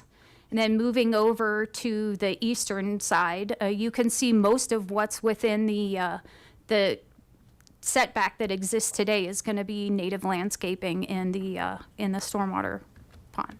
So this plan shows 21 native trees and another 154 native shrubs, so 175 of those going north and south of the bike path. And this can improve conditions over how it is today. So now I'll go into the setback review criteria. And Zach already went over this. There's a procedure for how you look at reducing the setbacks of a riparian area if it's greater than necessary to protect the stream and creek corridors or riparian areas and wetlands. And so the SCS worksheet, we know this is a new tool, but I think that it can be really useful. It was a little bit tricky for us to navigate at first, but we're getting the hang of it, and we know that there's a few kinks to be worked out. But the point of this is it's a way for you all to make informed land use decisions. Setbacks are an important good thing to have, but I think we should be considering what's inside the setback and where is the area. Because we know there's areas of Longmont where the setback is mostly asphalt, especially along St. Vrain Creek. And I think it would be a mistake to draw a hard line in the sand and prevent someone from redeveloping these areas where it's mostly asphalt, where the conditions can be actually made better than they are today. So I would ask you to just think of that in the big, broad context of, let's look at the site-specific conditions and how do we apply these setbacks? How do we think about mitigation measures and what the true impacts are? All these areas are not created equal, right? If we were out east of town and there was beautiful native vegetation within the whole 100 feet or 150 feet, it makes a lot more sense to try to save that, right? But if it already doesn't exist there, what are we saving within that setback, and how can we really think about creating informed decisions? I think the SES is a tool that lets us look at, like I said, the site-specific conditions, the potential adverse impacts given the surrounding land uses, and also the effectiveness of the mitigation measures for that property.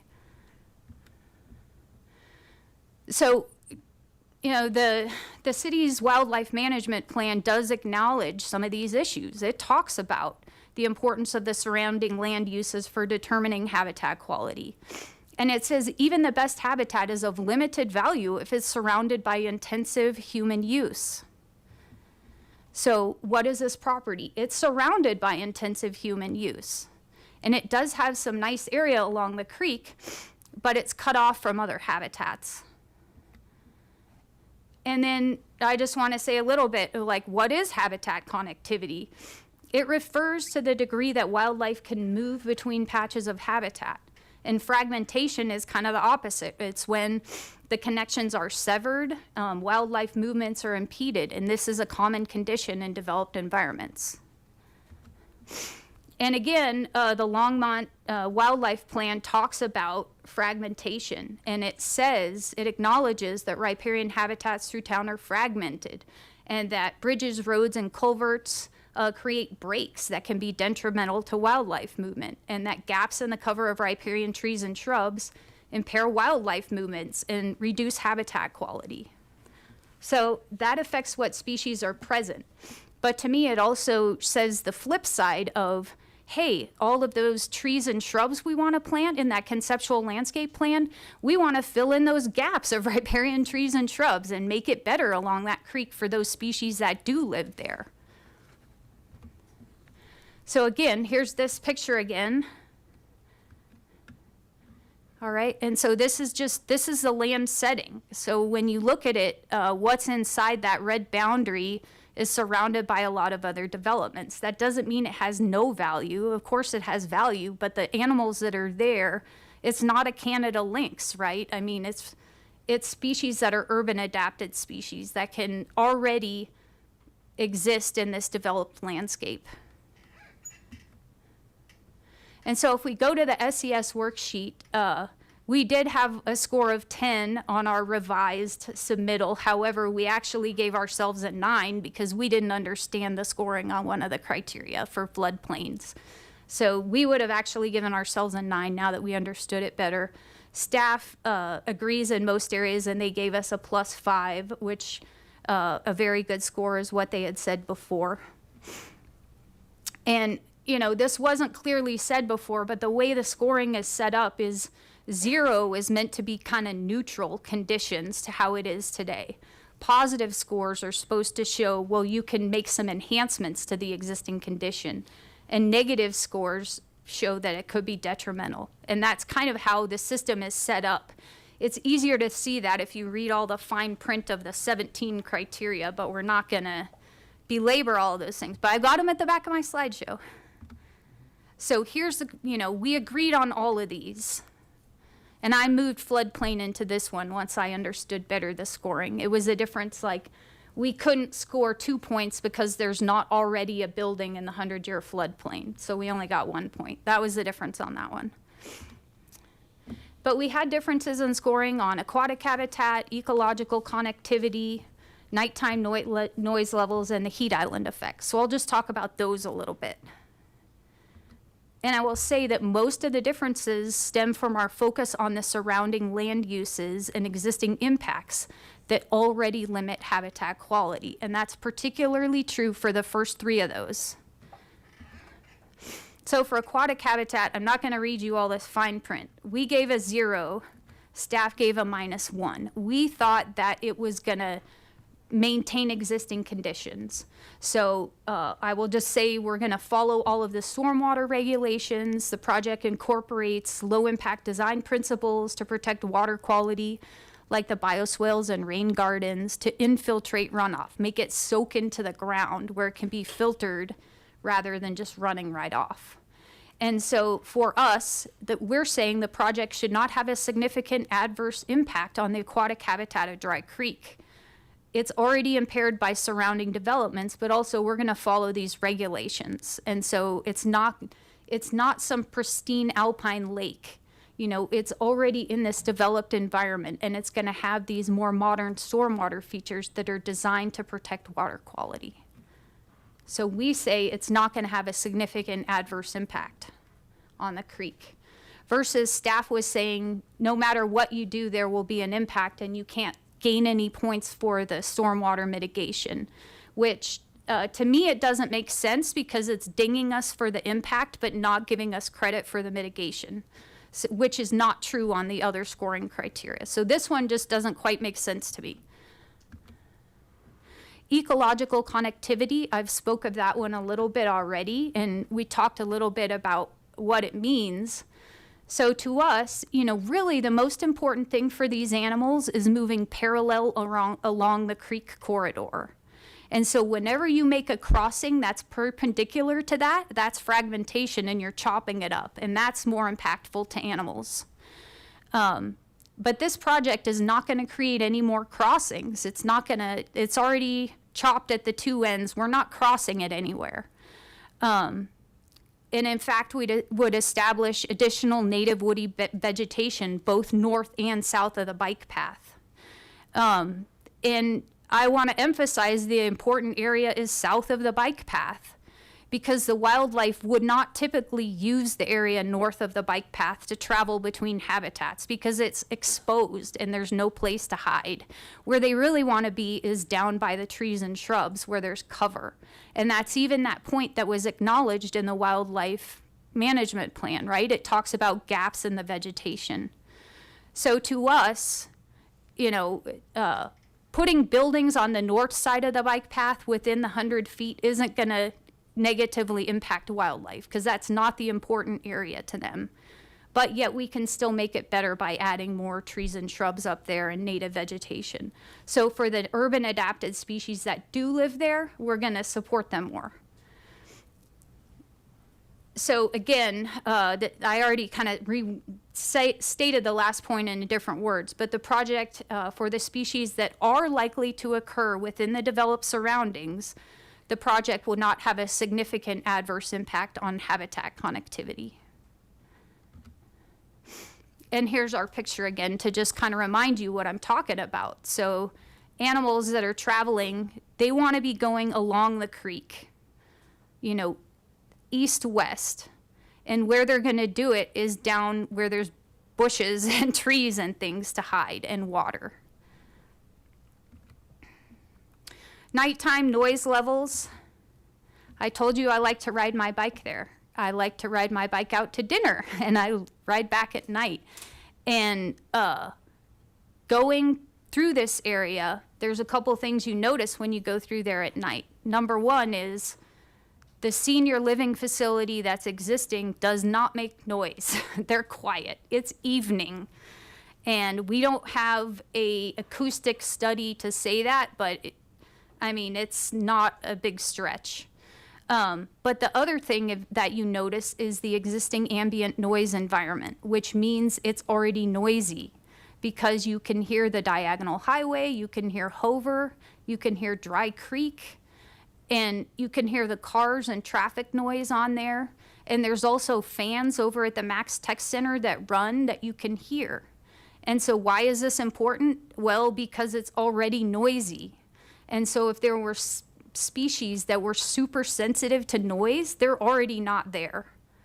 And so we're saying that this project's not going to have a significant adverse impact on the ambient noise environment of the creek because it's already noisy and these seniors are not going to be making a bunch of additional noise that's going to degrade the habitat value. And the heat island effect. This is one where I think we have the opportunity to score more points when we have a full landscape plan. We scored it a 0 and staff gave -1. So what we're saying here, they're going to develop the existing agricultural fields and that'll increase areas of heat retention when you have, you know, asphalt or paved areas. However, they have done their best to reduce the amount of asphalt, moving some of the parking below the living spaces and having enclosed garages for some of the areas. And we're also going to be adding more trees and shrubs to increase shading because you could see in that picture I showed you, there's no trees and shrubs on the north side now. And we want to add more shading along the bike path as well. And it will make it a nicer place for users of the bike path also.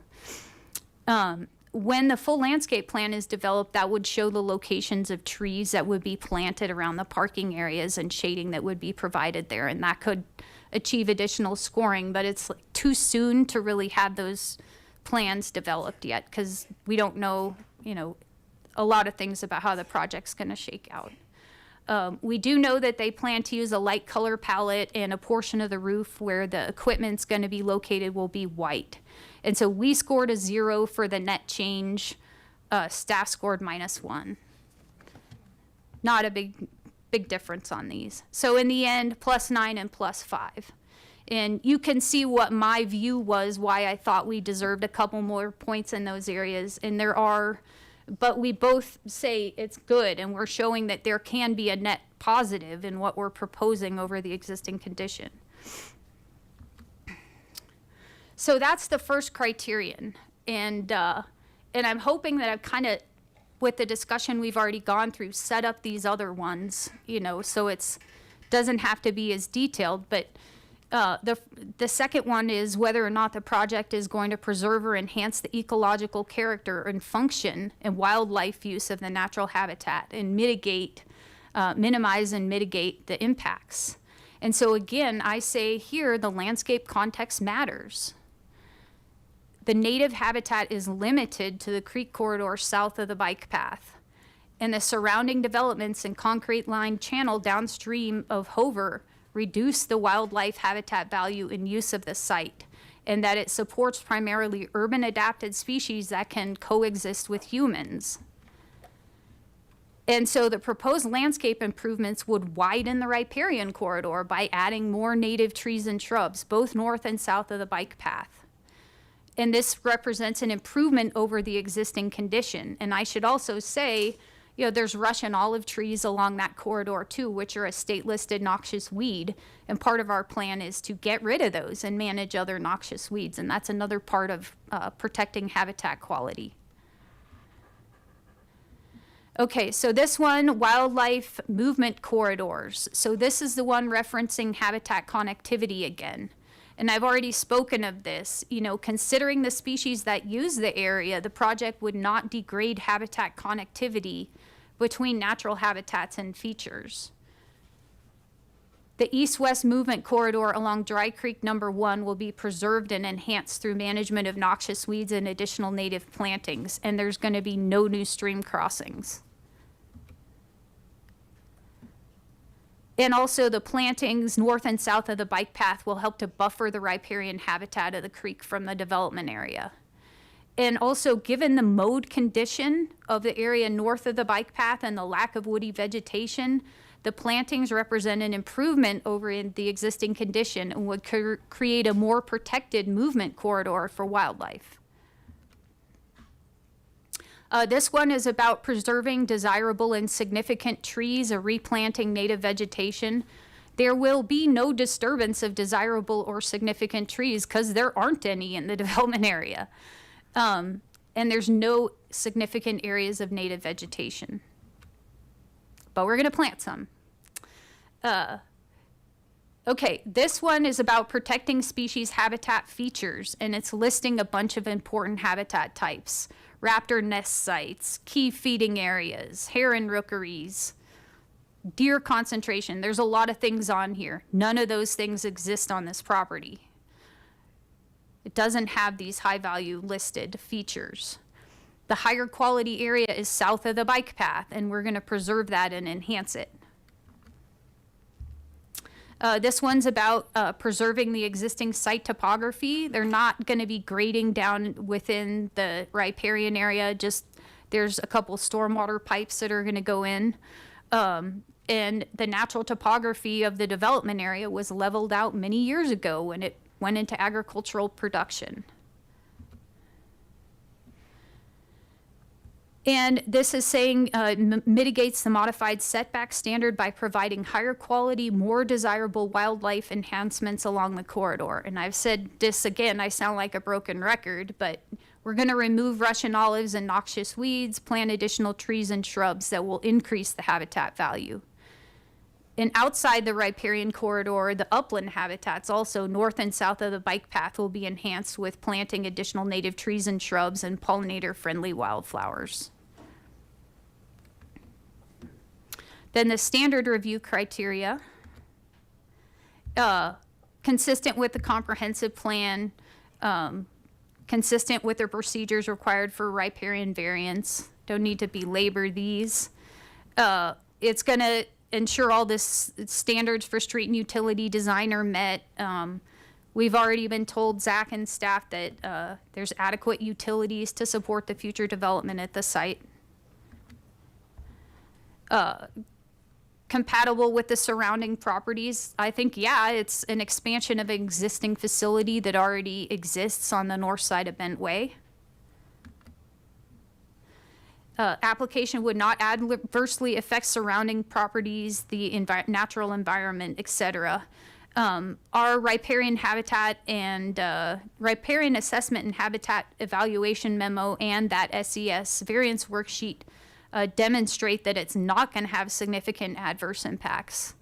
and that it can improve habitat conditions within the existing 100-foot setback by managing the noxious weeds, planting more native trees and shrubs, pollinator gardens, and doing these modern stormwater principles to protect water quality. So there should be no significant adverse impacts on the surrounding properties, existing or planned transportation projects or utilities, as noted in the staff report. And then this gets back to the SES criteria. Like we said, the applicant and staff agree in most areas. We got a good score. As I said before, there's a few aspects that are difficult to rate because it's only at a concept level, like the landscape plan for the entire development. We don't know. We'll know more about detailed stormwater management planning, and we can gain additional points when we know that, but we don't have a grading plan yet to dial in some of the real fine details. Oh, that's the second time that happened. And this talks about the appropriate transportation plan.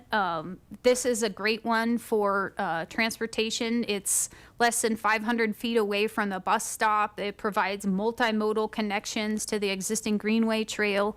Seniors will be able to walk on the bike path to go shopping. So it's a good thing for that. And then I just want to conclude by saying the habitat quality and the landscape setting are important considerations when evaluating the setbacks. And that's true on this property and many properties. What is inside the setback today? Like, what are we protecting within the setback? There's areas within Longmont that there's really good stuff inside our setbacks, and there's areas within Longmont that it's asphalt. And I think it's in all of our interests to think about how do we reasonably apply these rules in a way that's going to facilitate the goals of our community. As a resident, I would really like to see redevelopment of properties along the corridor that are covered in asphalt into something else. Modifying the stream setback to the north side of the bike path is not going to exclude any areas of native vegetation. They're not there. And due to the surrounding developments, the wildlife that do occur there are primarily urban adapted species that can coexist with humans. So building this thing is not going to make them all leave town. The proposed landscape improvements will increase the habitat value and expand the width of the riparian corridor more than what it is today. It will make it wider by having more trees and shrubs that extend up north from the creek and filling in gaps. The increased cover of native trees will also shade and cool the bike path. That's good for the urban heat island effect. It's good for people riding their cruiser bike to dinner. And the concept stormwater conveyance and water quality management plan. And we're going to comply with all the water quality and stormwater regulations, use these low impact principles that infiltrate runoff, filter it in rain gardens, have, use detention or the stormwater management areas for habitat creation with native seed mixes. So our evaluation, our memo, the SES, it shows that the setback can be reduced with minimal impacts that can be mitigated. And the project can provide needed senior housing while still improving and protecting the functions and values of Dry Creek Number 1. Like Parker said, they've got a waiting list of 76. Like, this is something that's needed in our community. And, let's weigh this out when we're thinking about the pros and cons. Can we create a win-win situation? So therefore, we're requesting a variance for the riparian setback to be reduced to the north edge of the bike path. And it's not arbitrary to make it that other than some set distance, because that's where the habitats break. That's where it changes. And so I'll also say, it's in your staff report, the recommended options, that Jim Crick, the ecosystem manager from Parks and Natural Resources, advised that the Natural Resources staff would recommend approval of the variance. And I think that says a lot, because he's an ecologist too. And I'll leave it at that. Thank you. Are there any other speakers from this presentation? No? Counselors, I'm going to open it up to you for comments.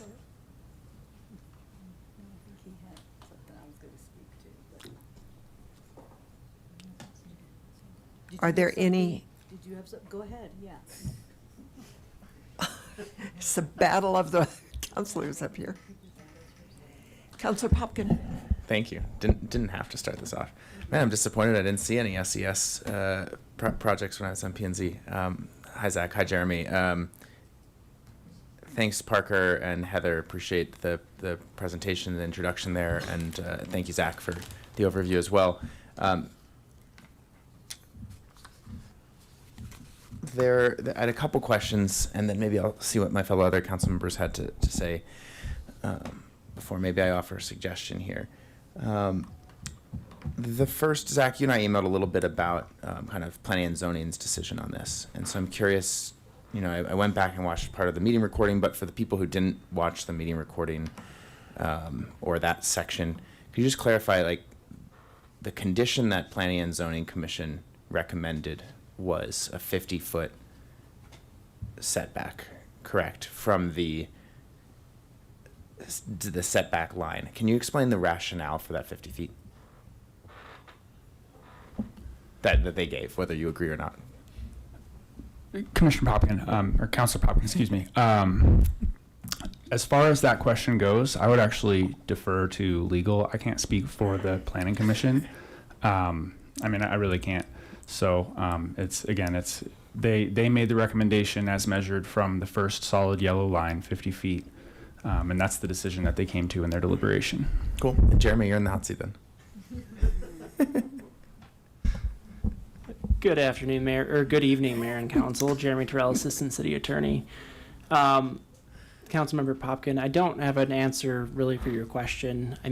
Looking at, it's not really I don't think it's either of our abilities to weigh in on why P&Z made the decision they made.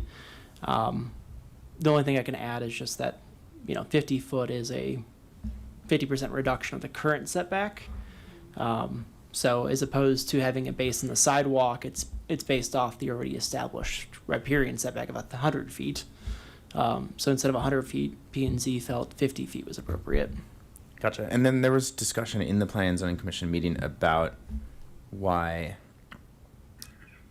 you recommended not tying it to the sidewalk and tying it to the distance from the riparian corridor. Could you just elaborate on your thought process there?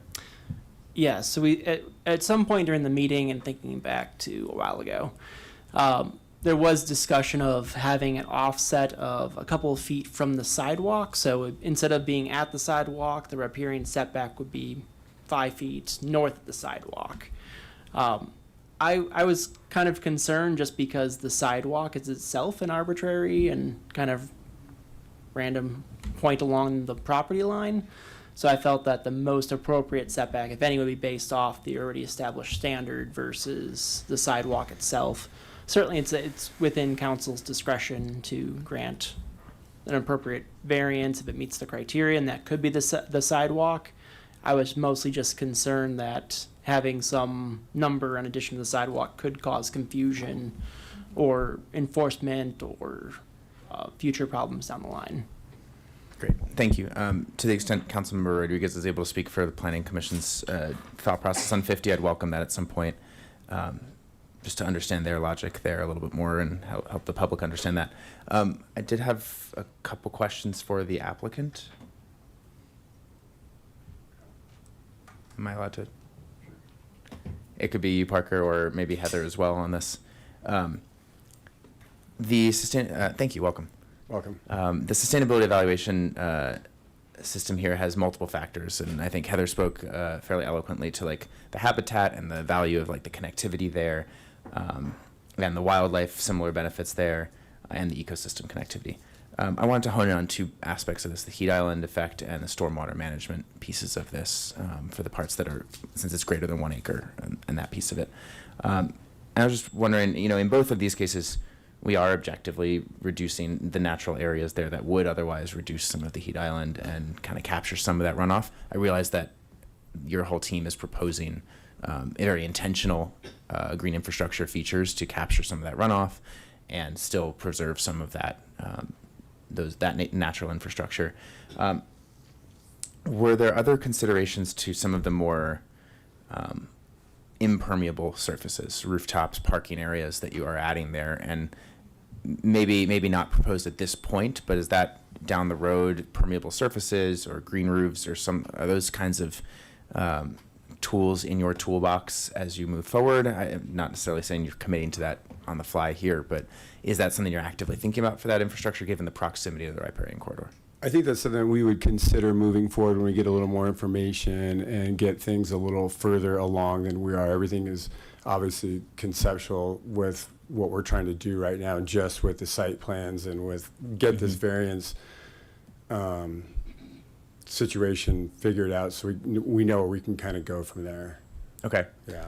And just so I'm clear and everyone's clear, that your request for the variance is all the way up to the north end of the bike. That's correct. Yes, right to the north edge of the bike path where we originally had it settled with the city back in 2008 when we worked with PRPA. And I would just say that I don't think that's an arbitrary line. I would take a strong disagreement to that, that the comment was made over here about that. That's a definitive area, the sidewalk. It's not going to move. It's measurable. And so, in my mind, it's an impermeable surface as well. It's an impermeable surface. It's bounded, sure. And it's not going anywhere. And there's an easement there for it. So I would take an issue with that comment that was made. Sure. Well, you guys can take that one outside. Sure. I will reserve my time for now. Okay. Mayor Pro Tem Hidalgo Faring. Thank you, Mayor. This one is more directed at staff. I'd like to know, so looking at the discrepancies, even though the +5 is considered a good score, just some of the areas where staff rated a -1 or, the discrepancy, I guess I would like someone to speak and respond to their rationale on why, looking at the discrepancies and why, I think where was it at? Aquatic habitat, the -1, and ecological connectivity, looking at that -1. If you don't mind, I'll pull my presentation back up. Go for it. Thanks.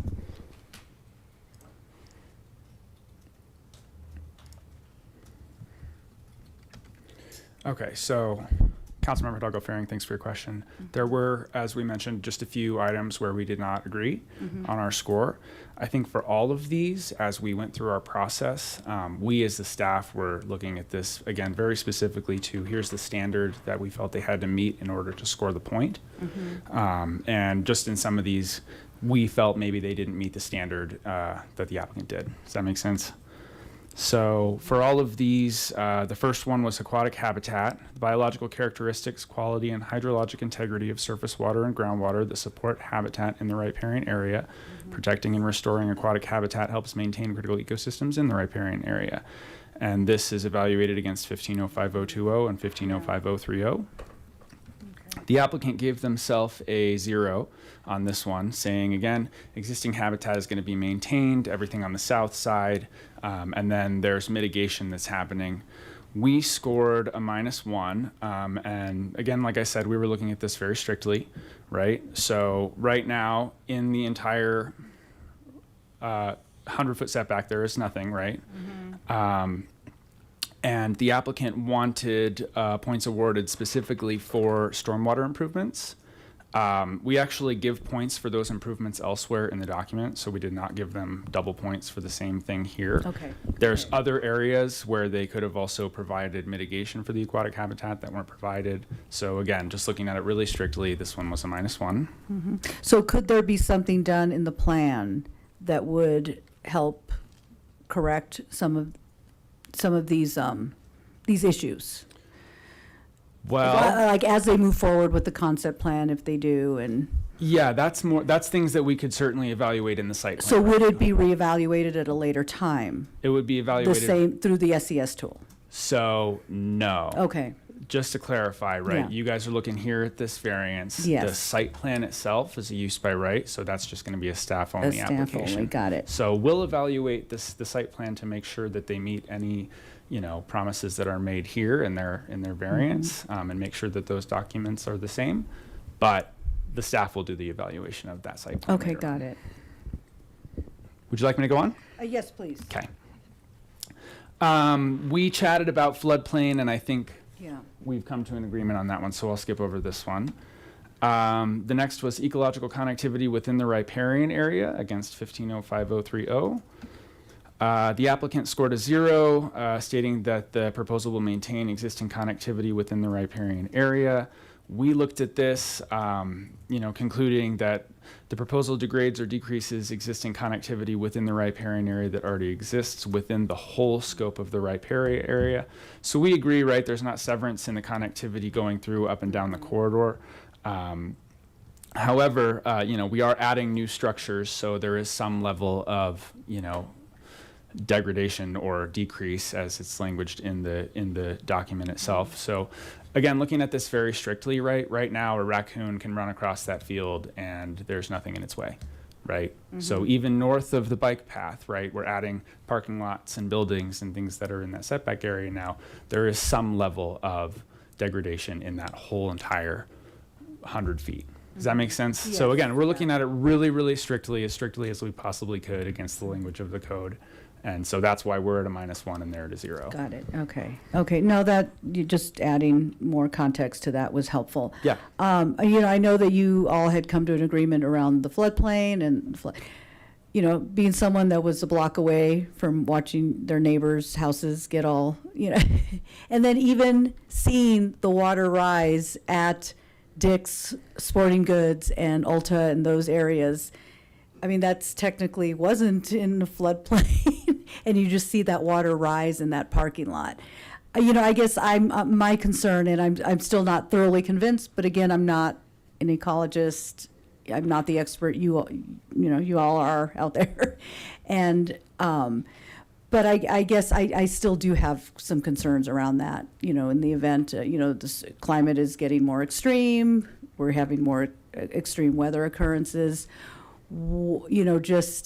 I guess I'm wondering, was that rationale from planning and zoning to do that 50-foot setback kind of looking to mitigate that issue for flooding issue, or was that just a random number that they pulled? No, I don't believe floodplain came up in their discussion. on They their did 50 not? feet. Okay. Because I thought I saw something in the notes. I thought there was something in the notes that they weren't thoroughly convinced. Specific to, so we talked about floodplain in the meeting a little bit. Okay. But it didn't come up in the specific 50 feet discussion. Okay, in the 50 feet discussion. Okay. So that's what I was wondering, if that was the rationale for the 50 foot to kind of preserve and keep people safe. Yeah, I think those were two separate discussions. Two separate Yeah. discussions. Yeah, Okay. and if I can add to that, I think floodplain is really a different look Okay. that we have with a project that is not connected to this process, because you have to go through and make sure it's meeting the FEMA maps and the Okay. floodplain requirements. So it's So- a different review that we go through. Okay, so then, just out of my own curiosity and my ignorance of the process, so then once this is done, like, let's say this gets approved and they move forward, there still has to be a FEMA study? Am I correct, or no? You already have the mapping You already done have the mapping in certain done. areas. And so, to give you an example, when we were redoing the St. Brain, Yes. right now, we're in the FEMA process of remapping, but other areas have the mapping already completed. And this area I think so, right? is already done? So we have public works staff. Yeah, who can I'm speak to looking that for Josh. more specifically. Or, Come on Tyler. down. But yes, to answer your broad question, they will have to go through floodplain review with their site plan. Okay. And that will have to be And compliant. that's a separate process from Yes. SES? Okay, Yes. got it. There's a lot of processes here. Good evening, Council. Josh Sherman, Civil Engineer with Public Works. Let me try to maybe expand and clarify a little bit. So there is a FEMA mapped floodplain on Dry Creek number 1. Little different situation than what's going on St. Vrain Creek. There's not, as to my knowledge, any letter of map revisions currently being proposed on this section of Dry Creek number 1, similar to what's going on along St. Vrain with a lot of the improvements that are being made and subsequent revisions resulting from those improvements. So yes, there is a floodplain. Yes, any improvements they're proposing would need to be in compliance with those regulations in our code related to floodplain regulations. Again, at a concept plan level, we're not quite to the hard engineering related to that just yet. That'll come later with the site plan and the public improvements. Okay, thank you. You're welcome. Councillor Christ. I think I need to talk to Mr. Blazik as well about this. So what was not mentioned was about light pollution. We, particularly this year, have had a high incidence of grasshoppers, and there's been a concern that our bird population is reduced. And one of the concerns with birds is that light pollution is causing them to work overtime hours and therefore die sooner and not procreate. And that's because of lights being on so long that birds actually sing earlier in the morning and continue later at night. This is just the research we've been doing. In addition to that, the governor has also issued a caution about Japanese beetles, which are soaring. You're a good neighbor when you go over to your friend's house and shake the Japanese beetles off the roses, but they're out in droves. So, and part of that is because there are not enough birds eating the grasshoppers and the beetles. So I'm wondering, because two of these things mention a balance between nature and human activities, and then also pollution sources. It doesn't specifically mention light pollution. But I imagine in this wide swath of land where there's industrial on one side, there's probably no light pollution there in the evening hours. And I suppose there's maybe a limited amount of light pollution in the existing facility at Alta Vita. But if those buildings were expanded right up to the bike path, that there might be a lot of light pollution now along that corridor. Councilmember Christ. So I will say one of the categories we evaluated in the SES was specific to ambient light. Sorry, this one's also on. It was specific to ambient light. So in that category, they could have been scored a -1 for we identified the possibility of a detrimental impact, a 0 for no impact is anticipated, or a 1 for mitigating factors have been provided. Both staff and the applicant in that category scored a 0. The reason why staff scored a 0 is because they will still be required to meet our standard light requirements in Chapter 15. So that means that any lighting they do install is going to have to meet our vertical downcast standards. It's not going to be allowed to project out into the riparian setback area. Again, some of what they could have done to gain another point, maybe this is an example of a category where that could be applied. But they are going to be required to meet our current standards. And is that with a 50-foot setback or all the way up to the bike path? That would be if they are allowed their full variance up to the bike path as well. Okay, so you think that there will not be lights on the bike path? Because it seems like might be if it's downcast.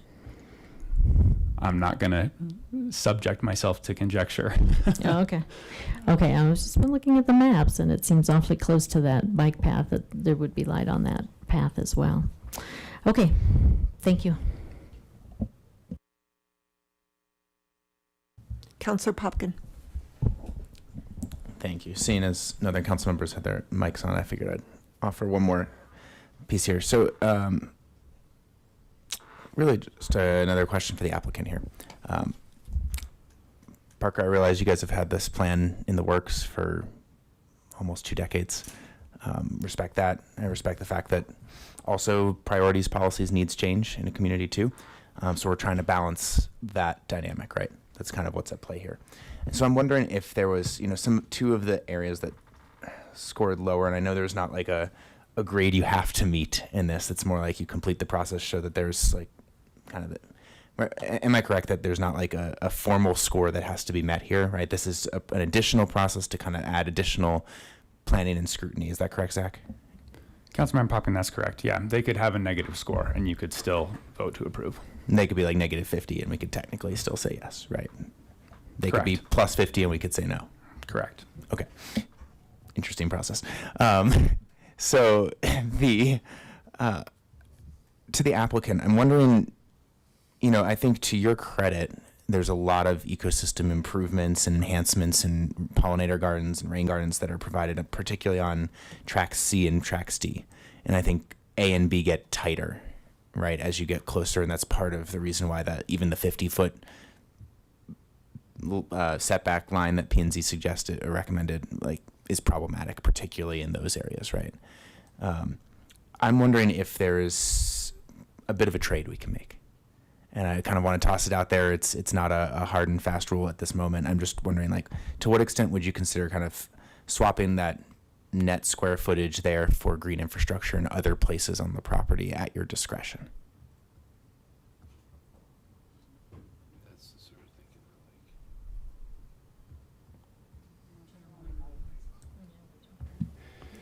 And particularly as you're thinking about this, because I know I'm kind of just tossing it out there into the ether here, and you probably already took this outside and fought with Jeremy on something else.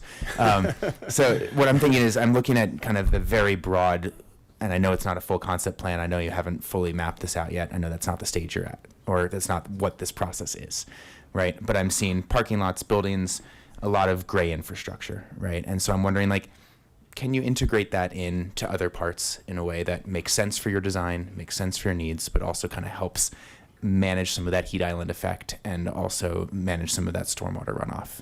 Sure, I think there's absolutely ways we can improve on what we have. We're just, like I had mentioned before, everything is so conceptual at this point. We haven't wanted to spend a lot of time, a lot of resources, money, studies, and on things that might not ever happen or not happen. And so, but I think there's obviously things that we could do to make this development meet the goals and the objectives of what we're trying to achieve and have everything with the city, with the heat islands, with the lighting on the bike path. I mean, those kind of things. Make adjustments to some of the site plans to showcase that we want to be a good partner, and we've always been a good partner. We've been here a very long time doing development, and we wouldn't obviously we would never do something that wouldn't be a win-win for us and for the city also, and for the residents in the community.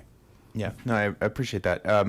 Just a quick clarifying question then for Jeremy. In the process here on the variance, if I recall correctly from past development project proposals, really conditions, if proposed, should be specific, right? They shouldn't be broad and super open to interpretation that staff can't kind of do a direct, like, hey, did you meet this or did you not? Is that correct? Yes. Okay. And then from a variance process, we would only see this at this stage? Or would this project come back at a later stage where we could then take a kind of look? So, like, what I'm trying to get at is it worth council considering a condition at this stage of the process? Or if the applicant is intentional and gets kind of the variance that they're looking for, but is with intent to try to meet this broader green infrastructure piece that Parker and I were just discussing, would we see that again in a point where we can see as this moves forward, just to see kind of how the thought process has been applied into that? Excellent question, Councilmember Popkin. To answer it in a somewhat indirect and kind of roundabout way, my recommendation is any condition concerning the variance application before you should be based off the existing variance criteria. So in considering whether or not condition's appropriate, I would look at the variance criteria and decide if a condition is necessary in order for the applicant to meet that criteria. In terms of your question about whether or not it comes before council in the future, it's hard to say at this point. If they do another land use application where it requires council approval, then certainly, if it's just a matter of a site plan review, that normally be approved administratively with just an appeal to Planning and Zoning Commission, unless the planning director defers to Planning and Zoning Commission, which case would be an appeal to City Council.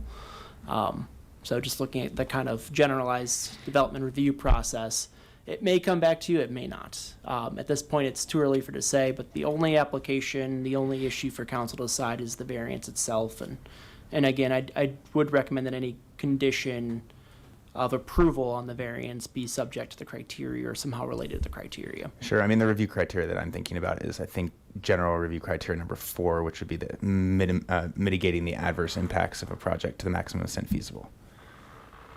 If I'm quoting that correctly, I don't have it up in front of me. I think I'm remembering correctly.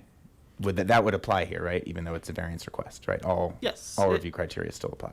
Yes, it does. So the applicable criteria is the one listed in 1505-060 and 1502-055, which are the review criteria for all application types. Okay, so it's the battle of memorizing the code situation. I try. My computer just turned off. Otherwise, I'd tell you the exact numbers. So. Thank you. Parker, one more moment, if you don't mind. I'd just like to keep you on your toes. So, where I'm coming from is trying to get at the intent of the riparian setback policy, right? But also trying to respect the fact that we're trying to balance land uses and integration. You have your plan, and there are other ways to meet many of those goals.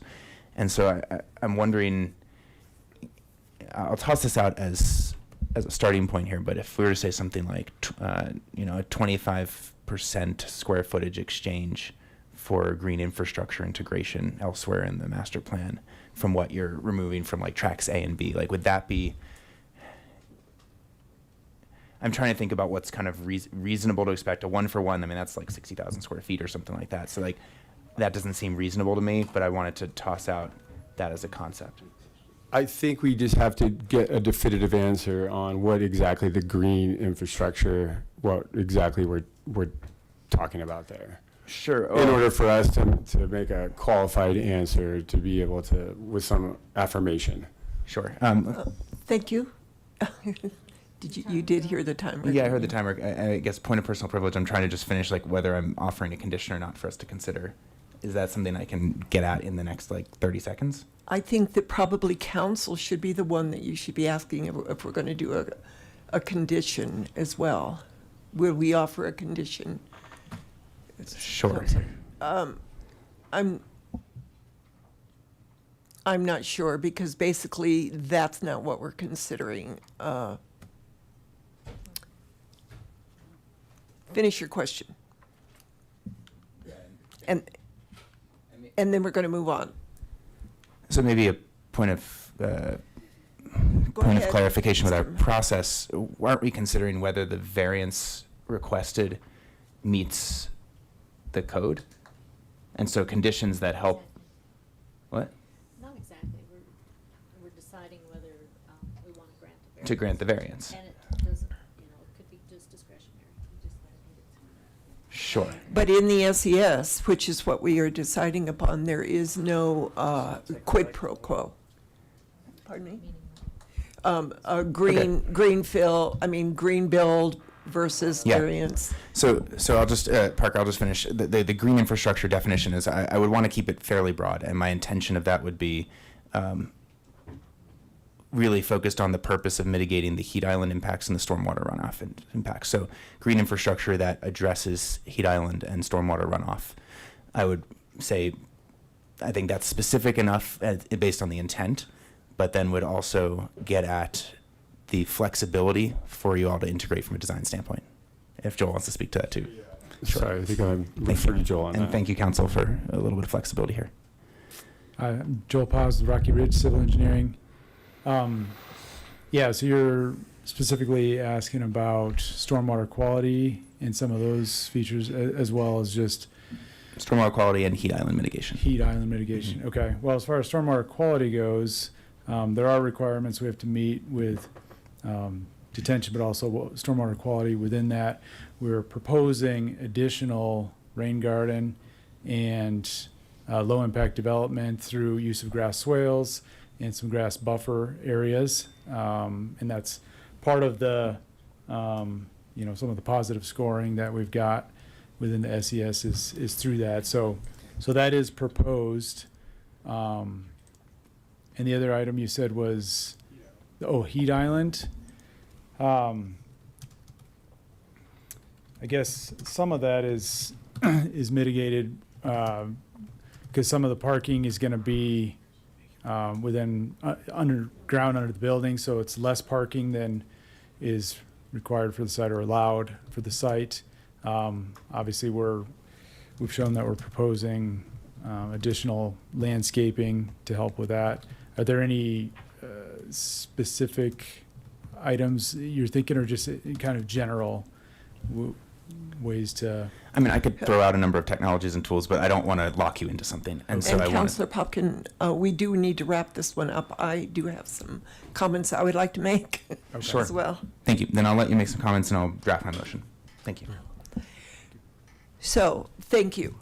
So my comments are, first of all, when we did this SES, we had a really robust discussion about it, and to the point that some of the riparian areas, some of the creeks have asphalt on them, is exactly why we did that. Those are old builds.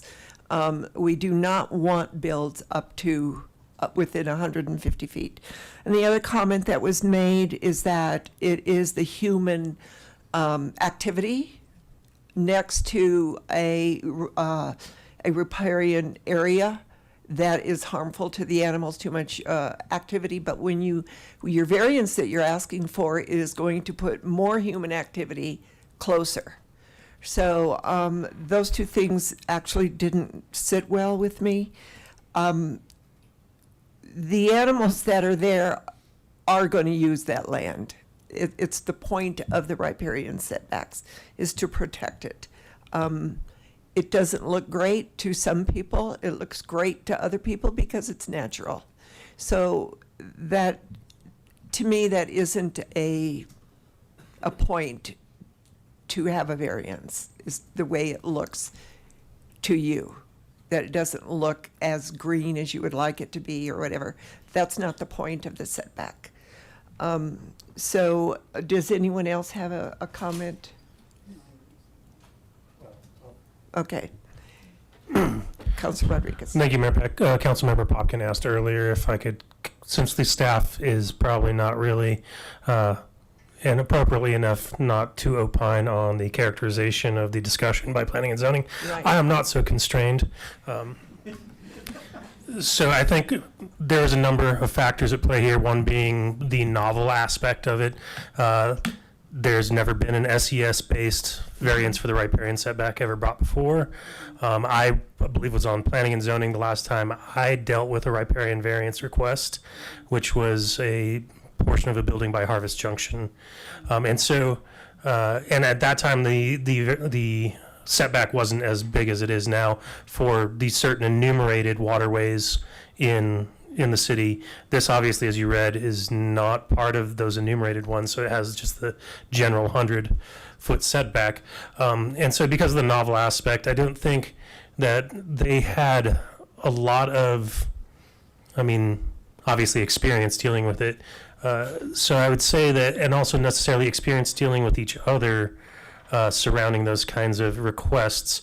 Whereas, as you know, certain members of the Planning and Zoning Commission are very averse to any sort of variance whatsoever, specifically as noted in the 5-2 vote. That was not a surprise. So I think they were trying to find a way to thread the needle. To get some recommendation passed through. As you heard from City Attorney Tyrell, that they had talked about a certain number of feet above the path and were advised that probably wasn't necessarily the best idea. And so I think they kind of split the baby on that one, and that's where the 50 feet comes from. There's no study that says 50 feet versus 100 feet. It would have been provided in our packet if there was. So I think that's where you get the 50 feet number from. There's not, I think, a lot of science-based application there. Obviously they weren't able to provide a map on the spot of what 50 feet looks like. You just kind of have to eyeball test that one, right? So that's my opinion on how that conversation unfolded. And then just to give a couple of statements, I think that when we talk about disruption and development sometimes, like to me, having a very high voltage underground line running underneath what is the bike path, both of those things to me are continuous developed disruption already, right? And so I kind of think that we have in a way demarcated before we had our riparian setbacks in place. That stuff was built, right? That's built environment. It's not going anywhere. We're not going to rip out power lines and likely not the bike path either. So I have less of a problem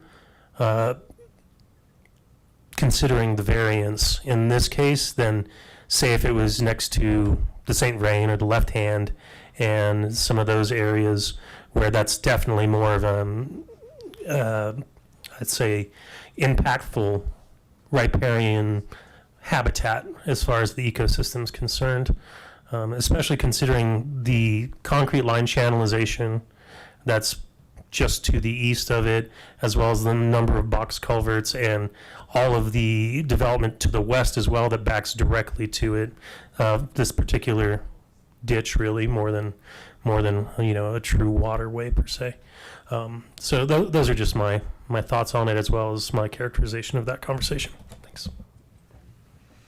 So, is there a motion that someone would like to make? Councillor Popkin? Yes, just trying to send this to Dawn. Yes, I'd like to make a motion. I want to ask one clarifying question to the applicant, and then I'll make the motion. Parker, just a quick gut check here. You've heard my intent, where I'm coming from on this, and I don't think we actually disagree too much. And unfortunately, our process is set up that sometimes there are demarcations in that. And so I wanted to know if there was a conditional approval here for the variance request with an additional 25% green infrastructure beyond what's currently proposed. Would that give you significant heartburn? No, like I said, we just need to get to the bottom of this, of the nuts and bolts, the brass tacks of the green infrastructure. It would so be, we understand exactly what we're up against, and I think once we know what we're dealing with, we can figure out a way to make this work. I appreciate your willingness to work. I would intend to keep my motion fairly flexible. Okay. So I'd like to motion to conditionally approve the variance request with an additional 25% green infrastructure beyond what is proposed currently that further mitigates the heat island effects and stormwater runoff adjacent to the riparian corridor. Seconded.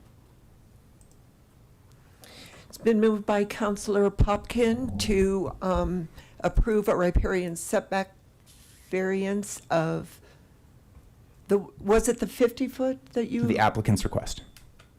Up to the sidewalk? Correct. In exchange for meeting that, up to that they would do the 25% additional green infrastructure throughout the property. And that was seconded by Councillor McCoy. Does everyone understand the motion? Is there any discussion? Councillor Christ. I'm uncomfortable with this. It's hard to say, to quantify, as you did, 25% more, but I think going right up to the bike path is too close. And I just would like more information. I'll be frank that some of the slides went a little fast for me. I wanted to spend a little more time studying as people were talking. But, juxtaposing what they were saying with what I was seeing as well. So I'm just not comfortable with it the way it sits right now. So I would tend to deny the variance at this time and ask for something more amenable to the council coming forward. And I think we need more time to discuss what that would be.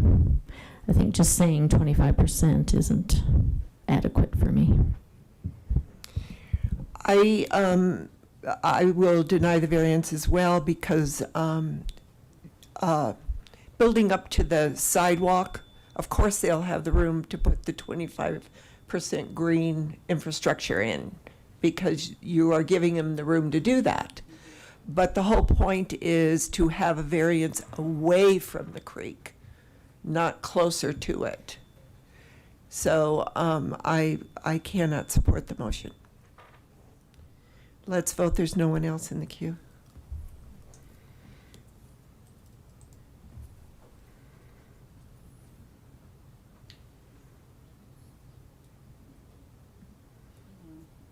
We're holding.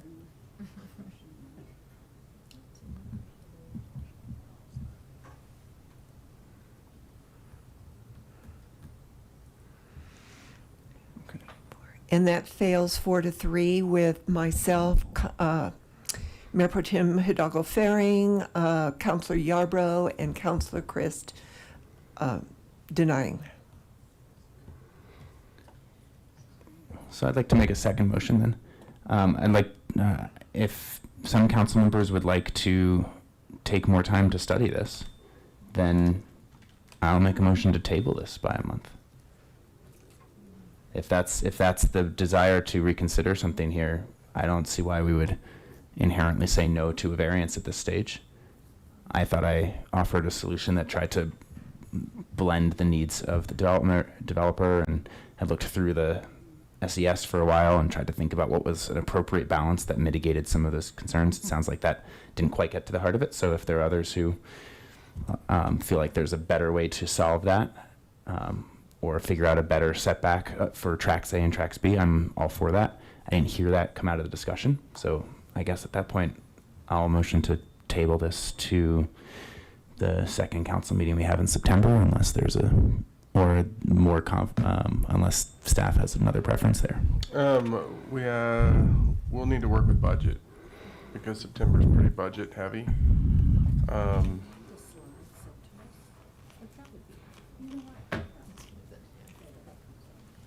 Mayor Pro Tem? Okay.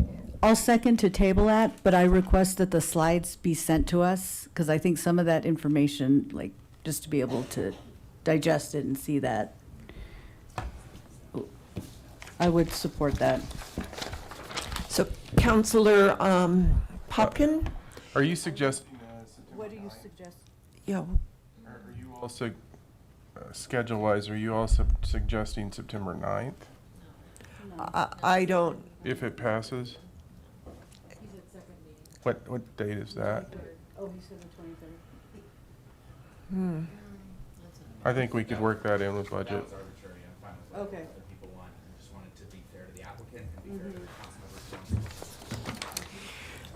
Councilor Popkin made the motion to table this 2025-50 resolution, and it was seconded by Mayor Pro Tem Hidalgo Faring. Councilor Popkin? You had your green light on? Oh, sorry. Okay. Is there any discussion? Seeing none, let's vote.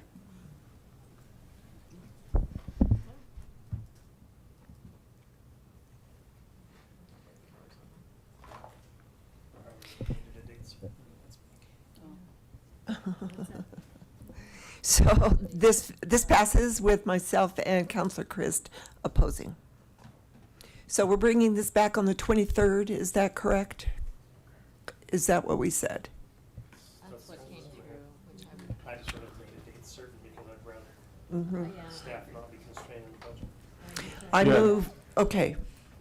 So I'm looking at the schedule now. The 23rd is not as heavy a day as we have outlined right now in the budget process. If it were the 16th, we would have had a problem. Don't forget the setting in line, he's coming back on the 25th. I don't think on the 23rd we need the presentation again, if you send us the slides. Okay. Thank you, everybody.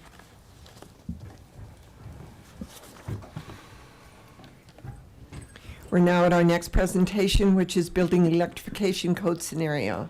So Mayor, Council, No, that isn't it. Yes, it is. Mayor, if I can jump in. Yes. I have a charter requirement to give you all the budget tonight, and so we're at 10:12.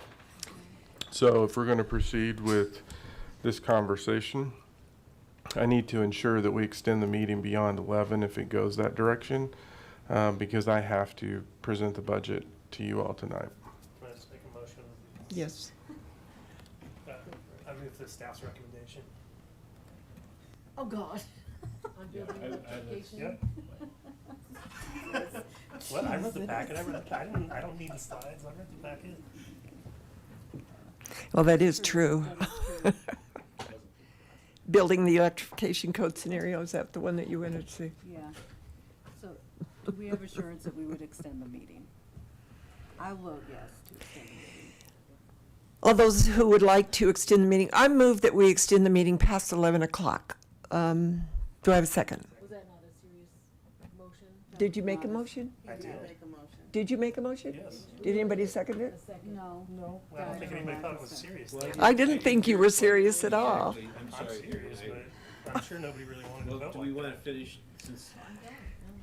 You think we should just put off B and go to C? Yeah, I think so too. Yeah. Yes.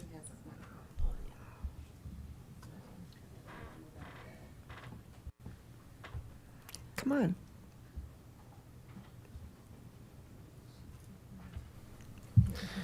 Thank you, Mayor Peck. I fully agreed with the recommendation in the packet concerning the building electrification codes. And in the sake of brevity, I made the motion to approve the recommendation of the staff, which was option C, which had to do with the cohorts package of amendments. It's been moved by Councilor Rodriguez, seconded by Councilor McCoy, that in the building electrification code scenario, that we go with the staff recommendation of, okay, option C. Who seconded that? That was seconded by McCoy. Any discussion? I see Councilor McCoy. No, go ahead, let Popkin talk. Oh, man. No. That's exactly why we extended it now, before. All I wanted to say is I read the packet too. I actually agree with the motion. I generally like to discuss complicated things like this for the public's benefit. I understand the intention of Councilman Rodriguez's motion. I hope that what I wanted to note is that this, for the public's benefit, this will be going through multiple review processes in different public settings over the next 2 months, 2.5 months, I think. So there will be ample time to weigh in. There'll be ample time to listen and learn. If you're particularly passionate about this, definitely you can look at our agenda management portal and see all this information there tonight. So for the sake of time tonight, I will be voting in favor of this, though I normally like for us to have discussion when we have these types of complex code discussions. I do too. Let's vote. That's why I was voting. Because I do appreciate the presentation and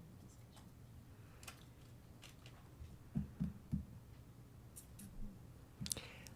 That passes 6-1 with Councilor Christ opposing.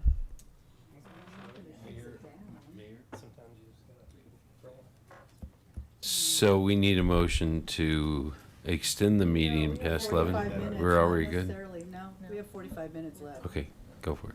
Okay. Let's put it at 1.5 speed here. I'm a disruptor. Yeah, you are. You're stressing me out over here. That was fun. Do Control L. Control L. I think you should sit by Matthew. I think so too. Yeah, I think so by now, too.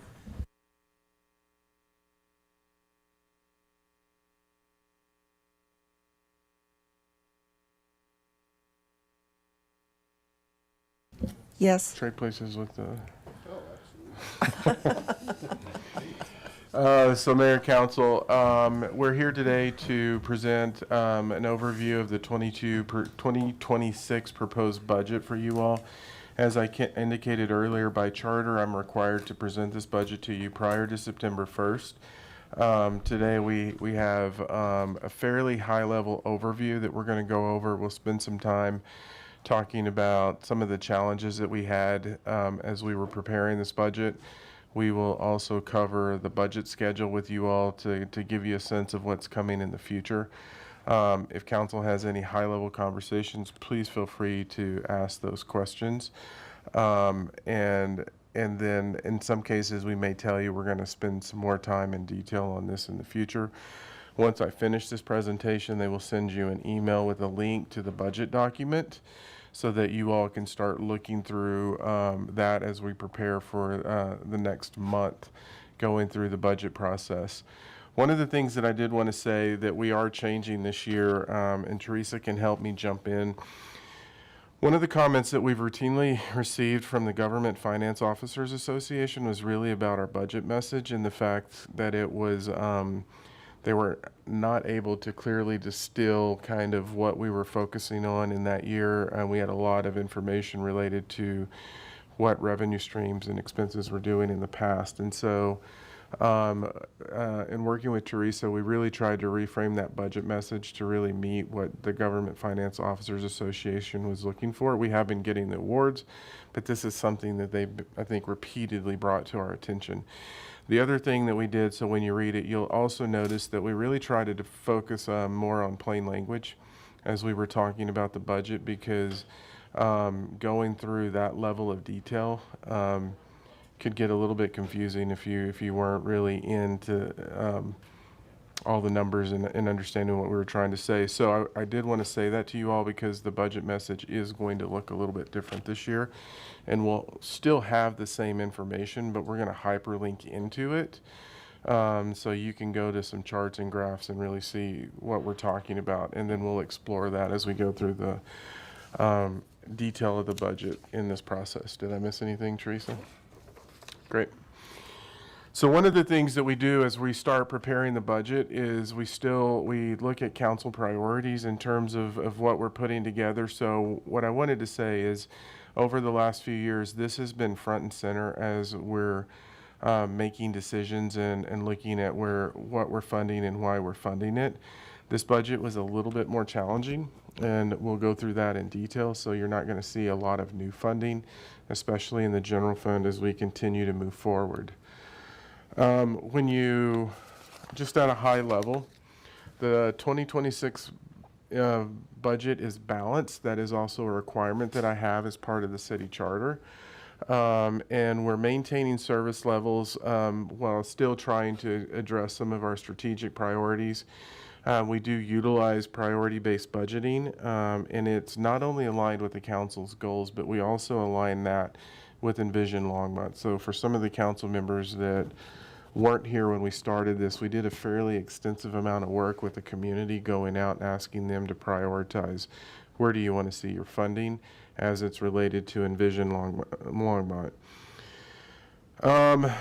I'm going to get into this in more detail, but the headwinds that we were seeing coming into this budget process were significant. I will tell you, up until a week ago, we were still dealing with about a $1.2 million gap that we were trying to solve as we were trying to balance the budget. In all, our 2026 proposed budget is $520 million, 0.24. That's a 9.85% increase from 2025. That's all funds.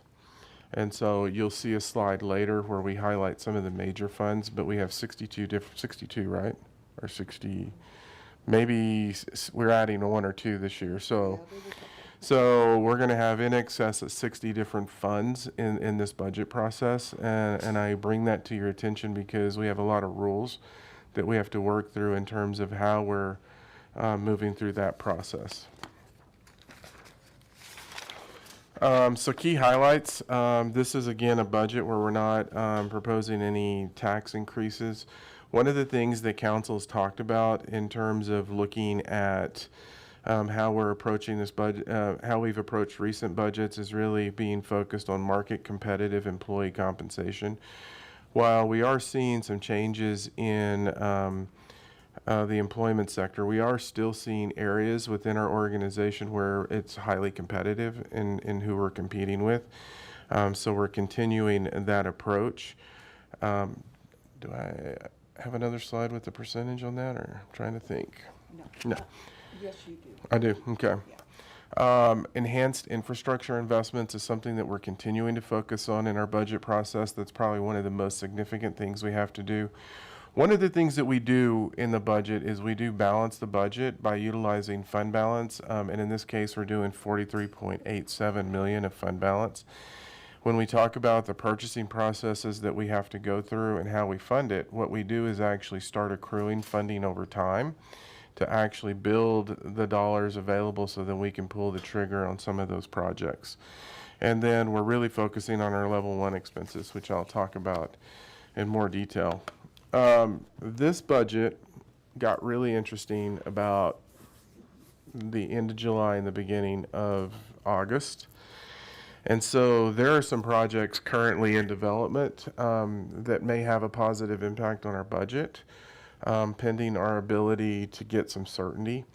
While I can't go into detail on that because it is a competitive situation that we're in, it is something that when working through that has a potential to move pretty fast. And if that moves fast enough to where it's part of the budget process, we may be talking about adjusting some of the recommendations that we have in the budget so we can get those put together and not have to do multiple budget adjustments very quickly. If it comes together, we'll definitely bring that back to council and work you all through those issues. I wanted to say this because when we know something that is potentially imminent but we don't have certainty, I also don't want council to think if we bring something back in the process that this happened, that we were not being transparent with you, that there's other options that could come into play. So that's part of why we're saying this. When we look at our revenue opportunities, you know, the one thing I'll start out with is sales and use tax volatility. Sales and use tax is something that actually is giving us trouble right now as we look at the 2025 budget, and it's not necessarily sales tax, it's use tax. When we look at what we're dealing with, to give you a sense, up until the last report that Therese has presented, sales tax has been ahead. The last report we were down in sales tax. The big headwind that we've actually had in the 2025 budget, and as we look to preparing the 2026 budget, is use tax. So at this point, use tax is down about approximately 21%, which is really what is dragging down our sales and use tax calculations. You're seeing communities across Colorado go through some very tough budget conversations. You may have seen that Denver reduced approximately 800 employees and then, or 700 and change of vacant positions, and then they also reduced 170 or 180 positions that were filled. We're all experiencing the same challenges, and for different reasons. The one thing I can say as we look at this budget, our property tax estimates for 25, we're not seeing issues there. It really solely is in use tax, and where it becomes a challenge for us looking to the 2026 budget is what is use tax going to do next year? And we spent a lot of time talking about the fact that this is one where we could miss it low or we could miss it high. So in sales and use tax, we essentially held it flat in the proposed budget that we're presenting to you. The other challenge that we had is our property tax, and we talk about it in terms of the legislative impact. So the commercial ratios were reduced from 27.9% to 27%, and the residential ratios reduced from 6.7 to 6.25. That actually created a headwind in property tax. So when we look at the budget that we're presenting to you, we only had 1.2 million in property tax growth. Fortunately, in the 2025 budget process, we held 2.6 million and treated it as one time. So that actually is giving us additional property tax in the 26 budget that we're proposing to you of 3.8. But for what we did in the property tax for 25, we would have had an even more difficult budget process.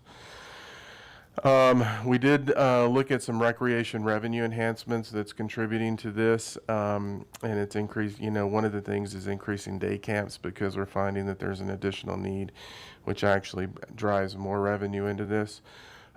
We talked about with council the traffic safety camera revenue. This one's really interesting. So we had a bit of a delay on the implementation of this, but what we're seeing, honestly, from a traffic safety perspective and the amount of people speeding, is the numbers are pretty high. And so we really just took from we're implementing it from a safety perspective and where we have issues. We're actually just taking the data that they're generating to calculate what that revenue is going to be. So again, I want to reiterate, the intent of this is to deal with safety issues. It is not to generate revenue. Ideally, if we generate no revenue, that means we've handled the safety issue, but the data is telling us this is what the number looks like. We do have a water rate increase that's already been adopted from the council. And then, as you know, we've been working with Nextlight on the franchise fee. So all of our utilities pay a franchise fee. For those that weren't part of council, we didn't do that initially with Nextlight just based on where we were operationally, and we're incrementally getting to the point where it's equal to the other utilities.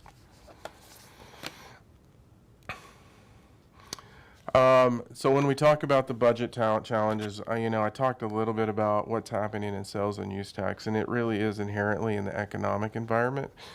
So one of the things that we do talk about is municipal budgets are built on growth. And so what we're seeing in terms of the use tax and use tax down 21% is that actually is really directly related to our biggest category, which is our lumber category. And that's really a product of what's happening in our community. And talking to a number of people that are in this world, what really has everyone holding back is honestly uncertainty. We talk about tariffs and what the impact is to the cost of building things, but inherently it's the uncertainty in what will a tariff be and how can it change that is really pulling back on a lot of those expenses when I talk to different businesses. So that's in there. We have marijuana revenue declining. So one of the things that the state adjusted is they went from a 10% share back to a 3% share back. So that is reducing revenue coming in to the system. We talk about development revenue pressures, which is again something that we look at. And that is directly related to building activity. We have collective bargaining increases in this, and so I want to give some context to you all in that when we talk about collective bargaining, it is something related to how we approach that and really look at market-based salary increases. And what we have historically found is that we had a 3-year collective bargaining agreement, and we got pretty far behind market for police and fire. And so we had to do a fairly aggressive catch-up, and then looking back over the history of collective bargaining, we haven't really hit the target in terms of where we wanted to be. And so that created, a number that we had to hit based on it's a contract number, but it's also really looking at market. It's market for these folks. And I mentioned, I believe in the last budget session, that there was an article in CNN that one of the areas when you look at private and public sector in terms of rapid growth in salaries is actually in public safety. And that has to do with any number of things and challenges. I think it's also exacerbated in Colorado a little bit based on some legislation that's impacting them. And then you heard me talk about Boulder and some of the other city challenges. We have a really lean organization.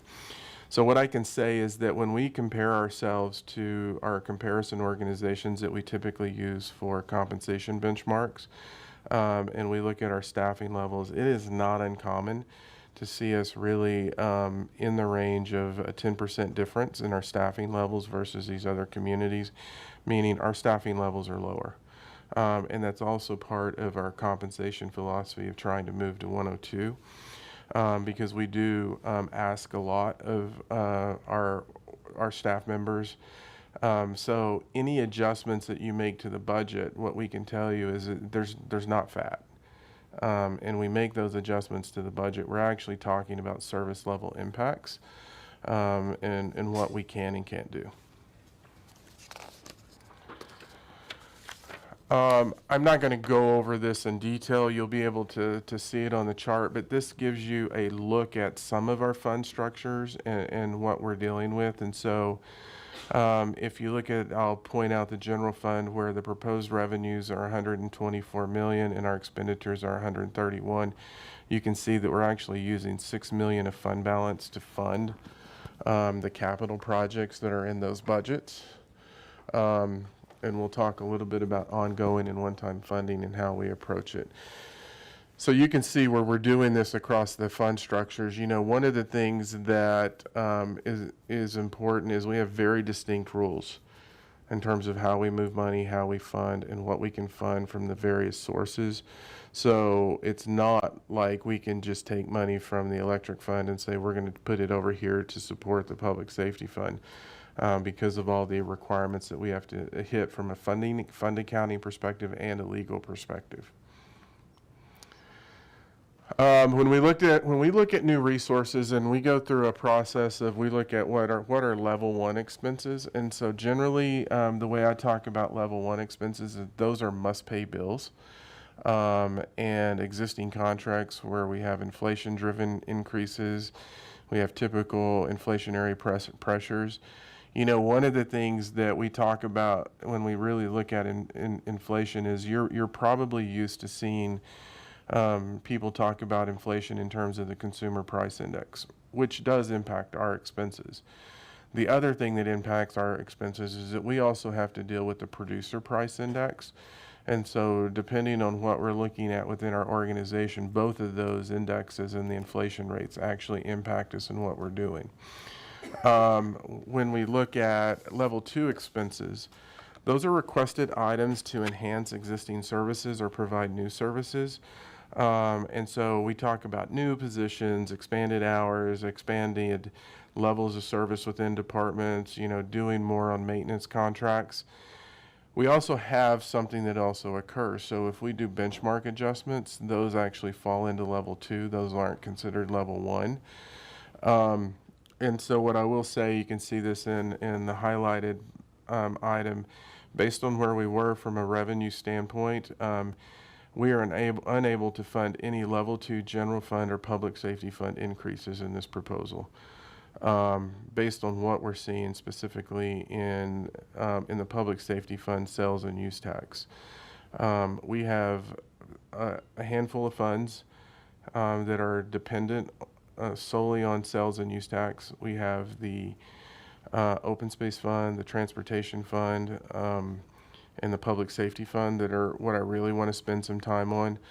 The transportation fund, we actually have a little bit more leeway in what we look at it because they have a lot of capital expenses in those accounts. And in the open space fund, it's similar. We don't have a lot of ongoing expenses. The public safety fund is heavy with ongoing expenses, and I talked about the collective bargaining contracts and how we had to deal with it. Last year, you may remember that we actually shifted some of the positions from the public safety fund to the general fund, and then we still had to cut some positions. This year, we had the same issue, but we looked at it in a slightly different way, and we actually took the higher cost positions in the public safety fund and moved those into the general fund to help balance it, and then had the lower cost we had in the public safety fund.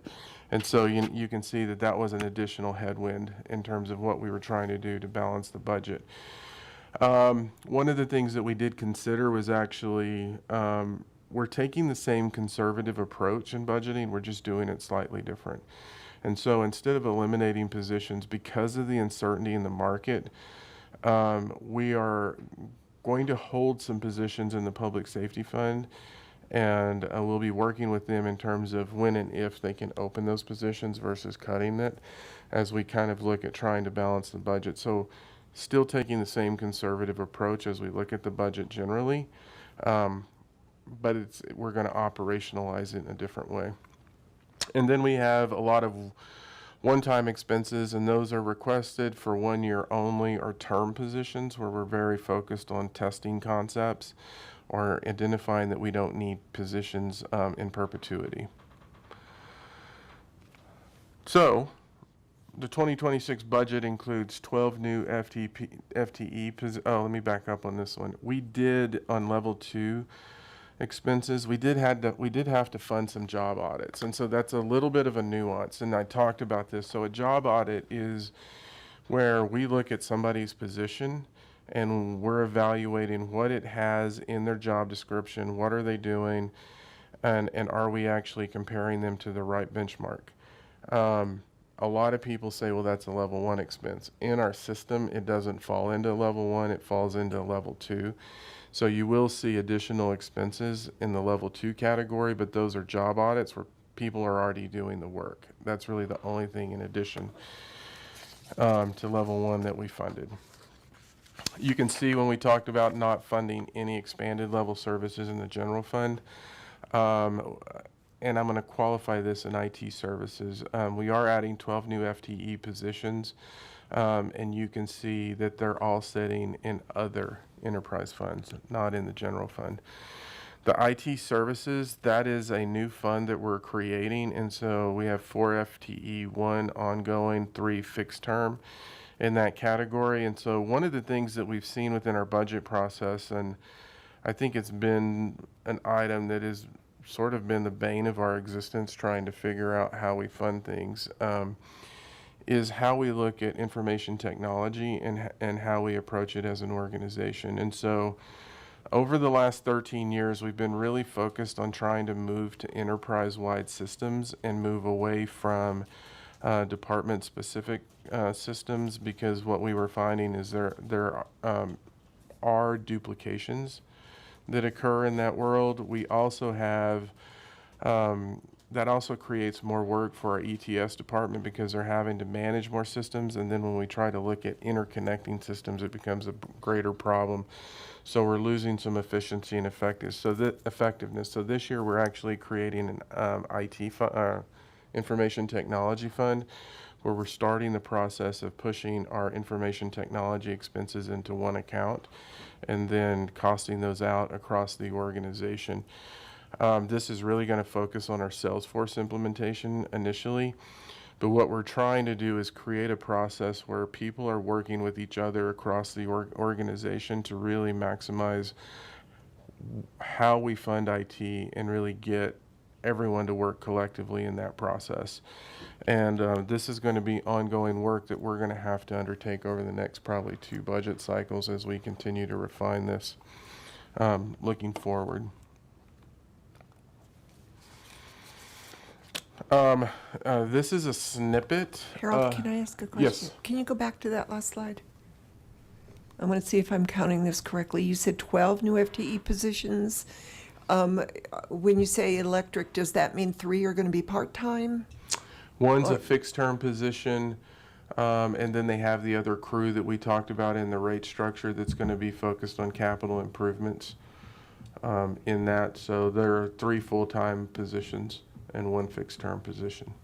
Oh, okay. I wasn't counting it correctly. Thank you. Again, a high-level look at capital improvements. When we go over the schedule, you'll see where we're going to really dig into this. But you know, one of the things that we've heard continually is how are we investing funds in our streets? So you can see 38 million in transportation. A significant part of that is street reconstruction and traffic improvements and multimodal, and Vision Zero is going to be included in that. What you're going to see in all of these categories is really focus on rehab and maintenance in terms of what we have to take care of. Again, when we talk about core services, one of the things we have to focus on is not letting our infrastructure get out from under us. And so you're seeing a lot of rehab and rehabilitation in this process.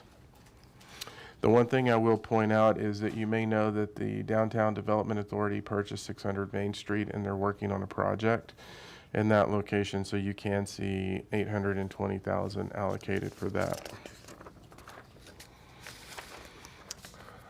Financial policies and fund balance, and so again, this ties into the balanced budget piece. So our general fund reserve is at a 20.6% in the proposed budget. Our goal is to be 17% and 22%, and that includes all of our reserves that we have within the general fund. I want to spend some time on that a little bit. One of the reasons that we've had some luxury compared to other cities and not having to pull the trigger on some of these issues related to sales and use taxes, because we did create a stabilization reserve, about 4 years ago, 4 or 5 years ago. We actually created the stabilization reserve for us to kind of weather these economic storms, because when you look at Tabor and you look at the Tabor reserve and you look at emergency reserves, it's hard to utilize them. I think if you take your emergency reserve, you have to pay it back by the end of the year, which is a requirement that is kind of, you can't operationalize it. It's impossible to operationalize it. And so we created the stabilization reserve to give us some flexibility. You know, the one thing I will say when we look at all of our reserves, you know, we've gone through some fairly significant issues in the 13 years that I've been here. We've gone through a flood. We've gone through COVID. We've had some economic downturns. We've actually never really had to hit our reserves. This is actually the first time where we're projected to use it.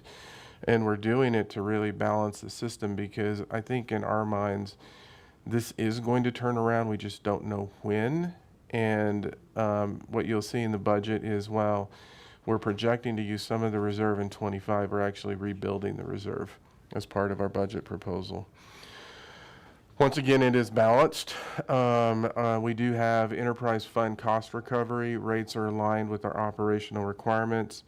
Again, capital replacement, really taking a systemic infrastructure renewal perspective on this. I am going to talk about compensation. So compensation is something that we're going to send an email out to staff tomorrow.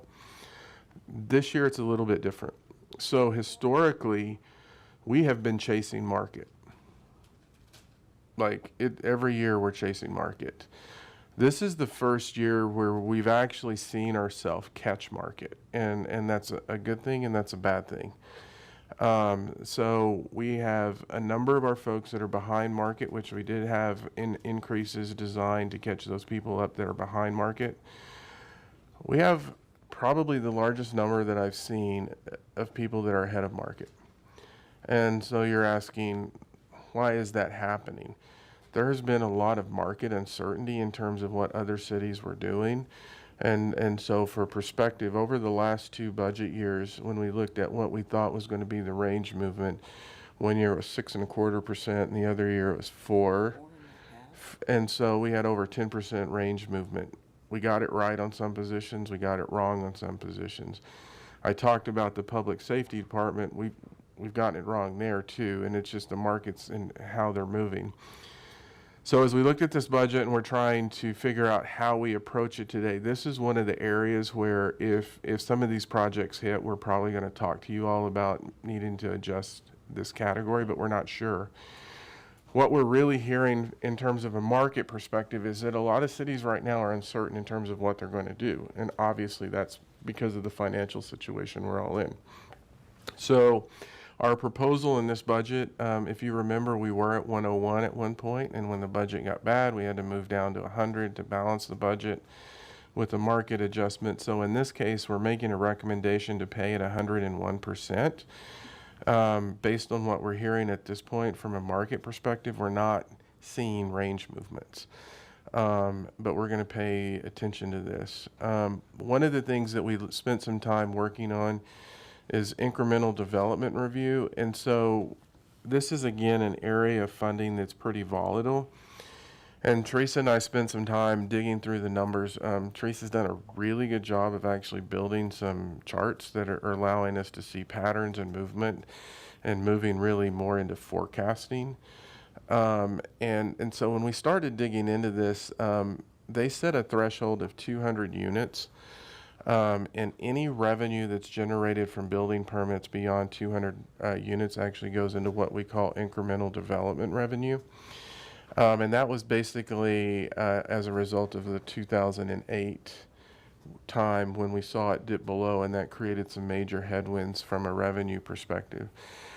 We look back over the time period, and one of the recommendations that we're going to be making to you all is moving that to 300 dwelling units based on what we're seeing. We're actually seeing some changes in the market. So the 200 was based on traditional suburban style development of single family homes. We're actually seeing a lot of townhomes and duplexes and quadplexes being built. So we think that's adjusting the number and what we're seeing. So we feel comfortable in making that recommendation. We're actually really happy about the last bullet point. COVID really was fairly disastrous to our recreation budget. And so you all know our recreation department has an 80% cost recovery requirement.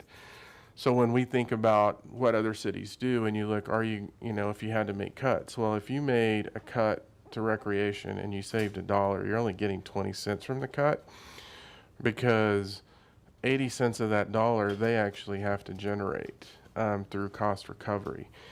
They were hit pretty hard in COVID, and it's taken them some time to build up. We also saw some things in our system that didn't make sense. And so, for example, from a wellness perspective, we give people rec passes because we know if people exercise, that has a positive benefit on our insurance fund because it decreases claims.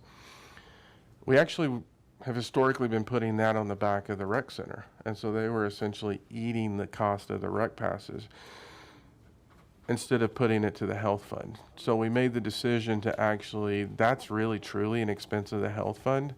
So we made that shift in there. I talked about their proposal for increasing another day camp. So when they open up their day camp, it fills up in less than a day or a day. So they built a proposal to add another summer day camp program, which added additional revenue. And so they went actually over 80%. So you will see some increases in the recreation fund because we have to keep that revenue within the fund that they generate. So the good news is this is the first year since COVID that we've actually been over 80% cost recovery, where they've met that in the proposed budget. I see a light.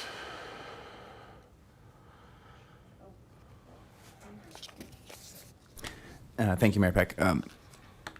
Harold, we've talked about this a little bit as just counsel with you in the past. And I'm just curious if you can speak a little bit more to the value of paying at 100% or 101% of market for our staff compensation, and kind of how that relates to what we're also seeing across other cities and counties in the region. So there's a few things we were doing in terms of staff and compensation. Is when you're a lean organization, you really have to work to get the highest quality member of the organization, because you move fast and you're really digging in, and you need people that are highly efficient and effective and can produce high quality work. We're in competition with every city around us, and that is a big piece of the puzzle. We went through a time where people were recruiting from our organization left and right. We had a significant challenge with engineers at one point. I mean, we just see it routinely. I don't say this lightly, but I think if you look at the quality of work that they're producing, thinking about what we're seeing in our housing market, they're cherry picking people from our staff. And so paying at 101, ultimately at 102, having market adjustments, having exceptional pay is a critical piece of that concept. From like a retention and continuity standpoint. Retention. Yeah. And then you also have recruitment in that, because you also have natural attrition through retirements. And we've gone through a lot of that recently, and we're seeing this cycle of employees that started roughly at the same time. It's even more important when you're losing organizational knowledge, and you need people that can come in and pick it up very quickly. So there's a lot of pressures. It's not just compensation. It is also what we look at generally when we're talking about our overall total comp approach. And that includes our insurance benefits, flexible work environment, and those types of things, because those are still playing in. So we actually take a holistic look at comp and benefits in terms of retaining folks. Our most valuable asset is our people. If you look at the general fund, 75% of its people. 75% of the work that we do in the general fund is done by people. They're our most important asset on a daily basis. And so we really are focusing in on that. It's also about culture. Culture is a big part of it. And so I don't want to diminish compensation. It's a big part of it. But you can't ignore all of these other things, because any one of those things, and we've all seen organizations where it doesn't take much for folks to start looking for other opportunities. So implementation timeline, obviously tonight we're giving you the summary. We're going to start moving through in September in our detailed budgets, public hearing, and budget implementation. This is really giving you a sense of what we're going to go through. So next week, we're really going to focus on the general fund and the public safety fund, because that gave us, that was most of our problems in this budget. Touch on employee compensation.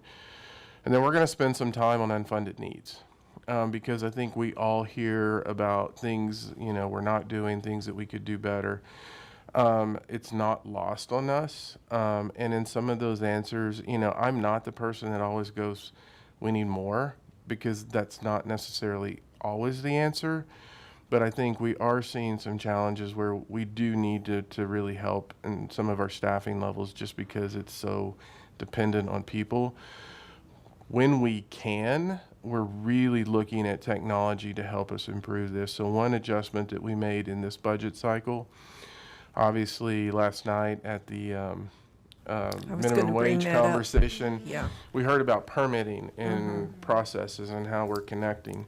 Correct. One of the things that we did find some money, and I think we may have taken some of my contingency for it, was actually to fund a program called Open Counter.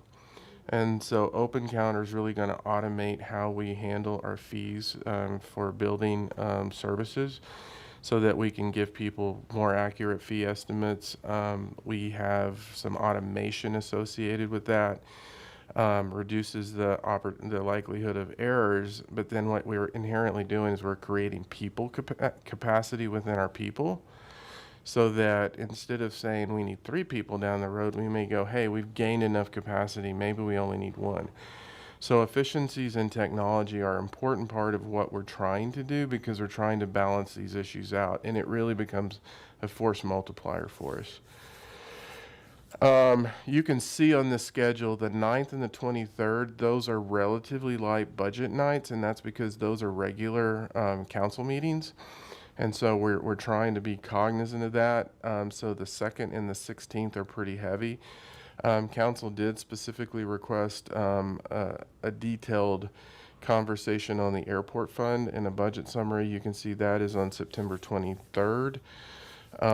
If there's anything else in particular that council would like to discuss in this, we'll be touching base after every one of our presentations to say, what else do you want to know? What are you looking for in this? So on the transportation funding, do we have any dollars in that funding for sealing roads, fixing cracks, potholes? Because that, I think we're doing great, but well, we the can do more. We can do more, and I think we've been increasing that amount annually in that street reconstruction. Is Jim back there? Becky, do you know how much we have in it this year? In the street reconstruction? Oh yeah, Sarah can look it up. I think we were closer to 10 million. Once again, inflation starts playing a role in this.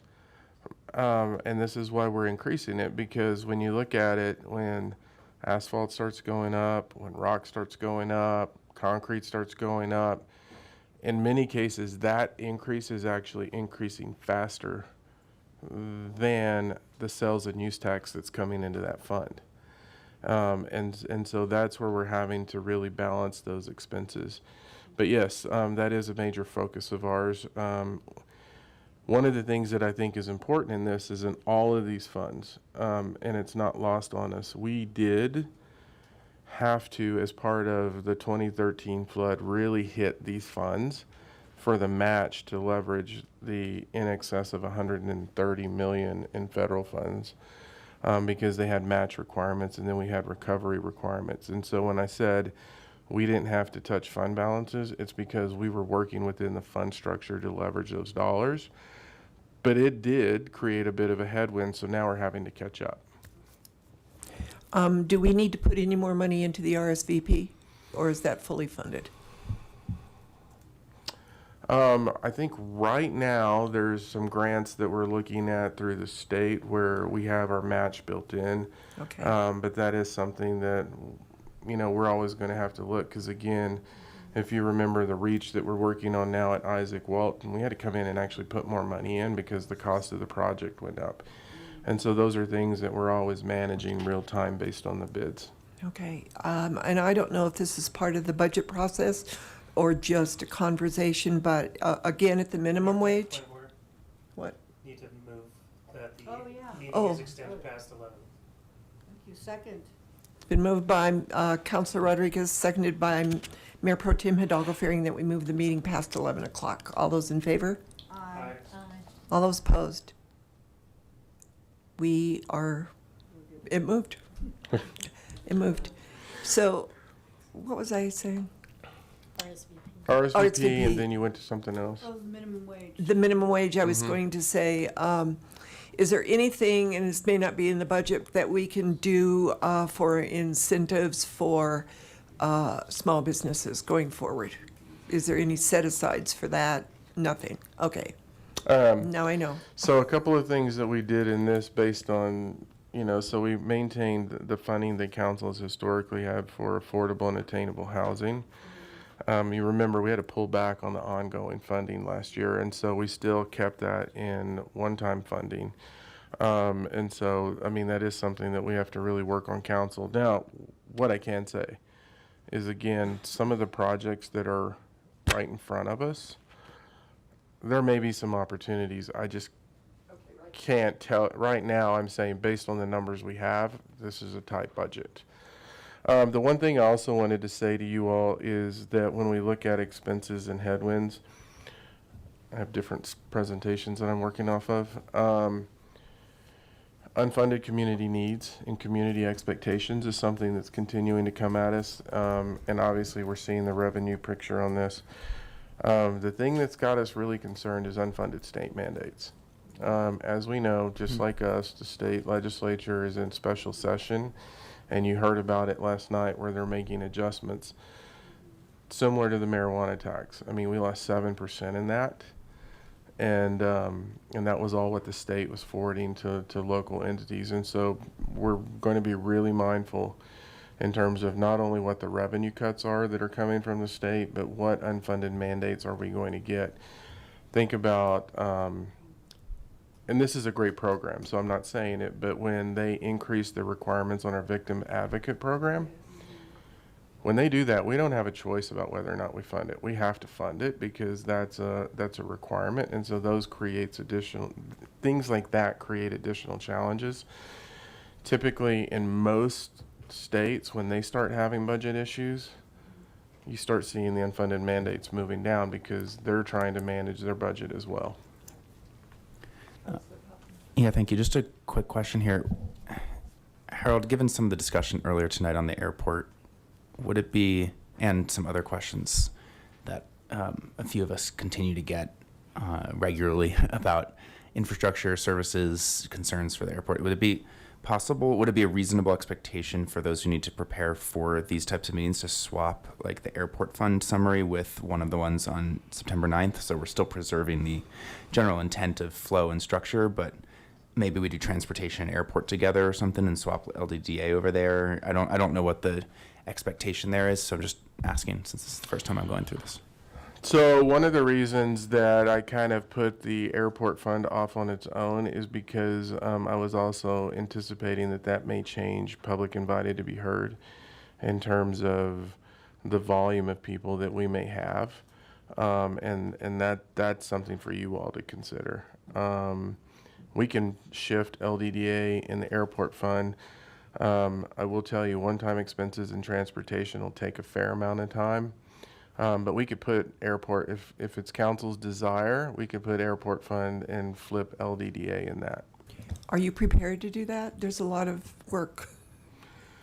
Yeah, and I think at the end of the day, I mean, here's what I would say is, whether it's on the 23rd or the 9th, I mean, the budget, it's all going to come together at the same point in October. True. So I was just trying to maximize time where we can spend the bulk of the time on the airport, and because we typically don't spend a lot of time on financial policies. But now we have the variance on the 23rd. 23rd.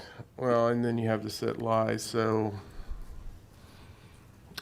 I may, yeah, I mean, let us talk about time. Okay, But we did load up the 23rd tonight, we did. so.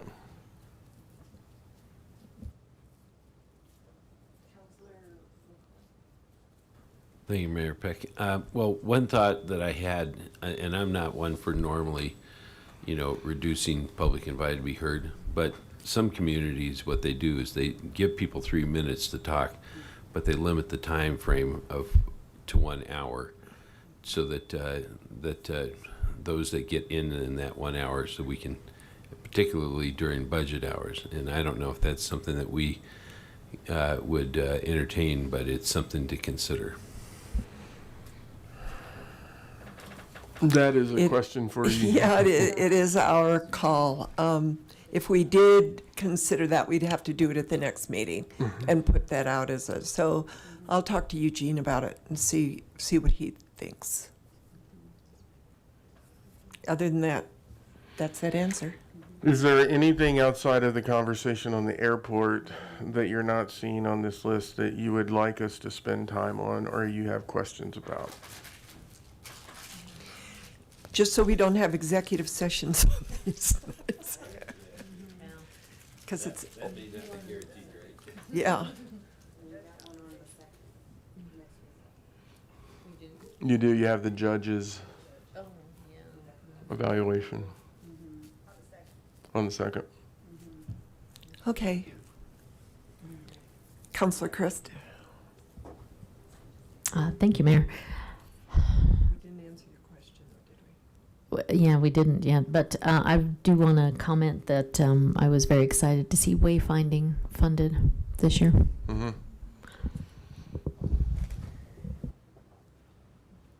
So, councilors, is there anything else that you want on this, or is there something that we can adjust, especially on the 23rd? Those 2 meetings that we added tonight, can we make them short meetings since we've already discussed them? The variance and we don't need the presentation. We can each give our preferences and then make a motion and just do it. We don't need to have a 45 1-hour meeting on that. What was the other one? The sit and lie. The sit and lie. Yeah, the right-of-way conversations. So think about it, and we can move that through pretty fast.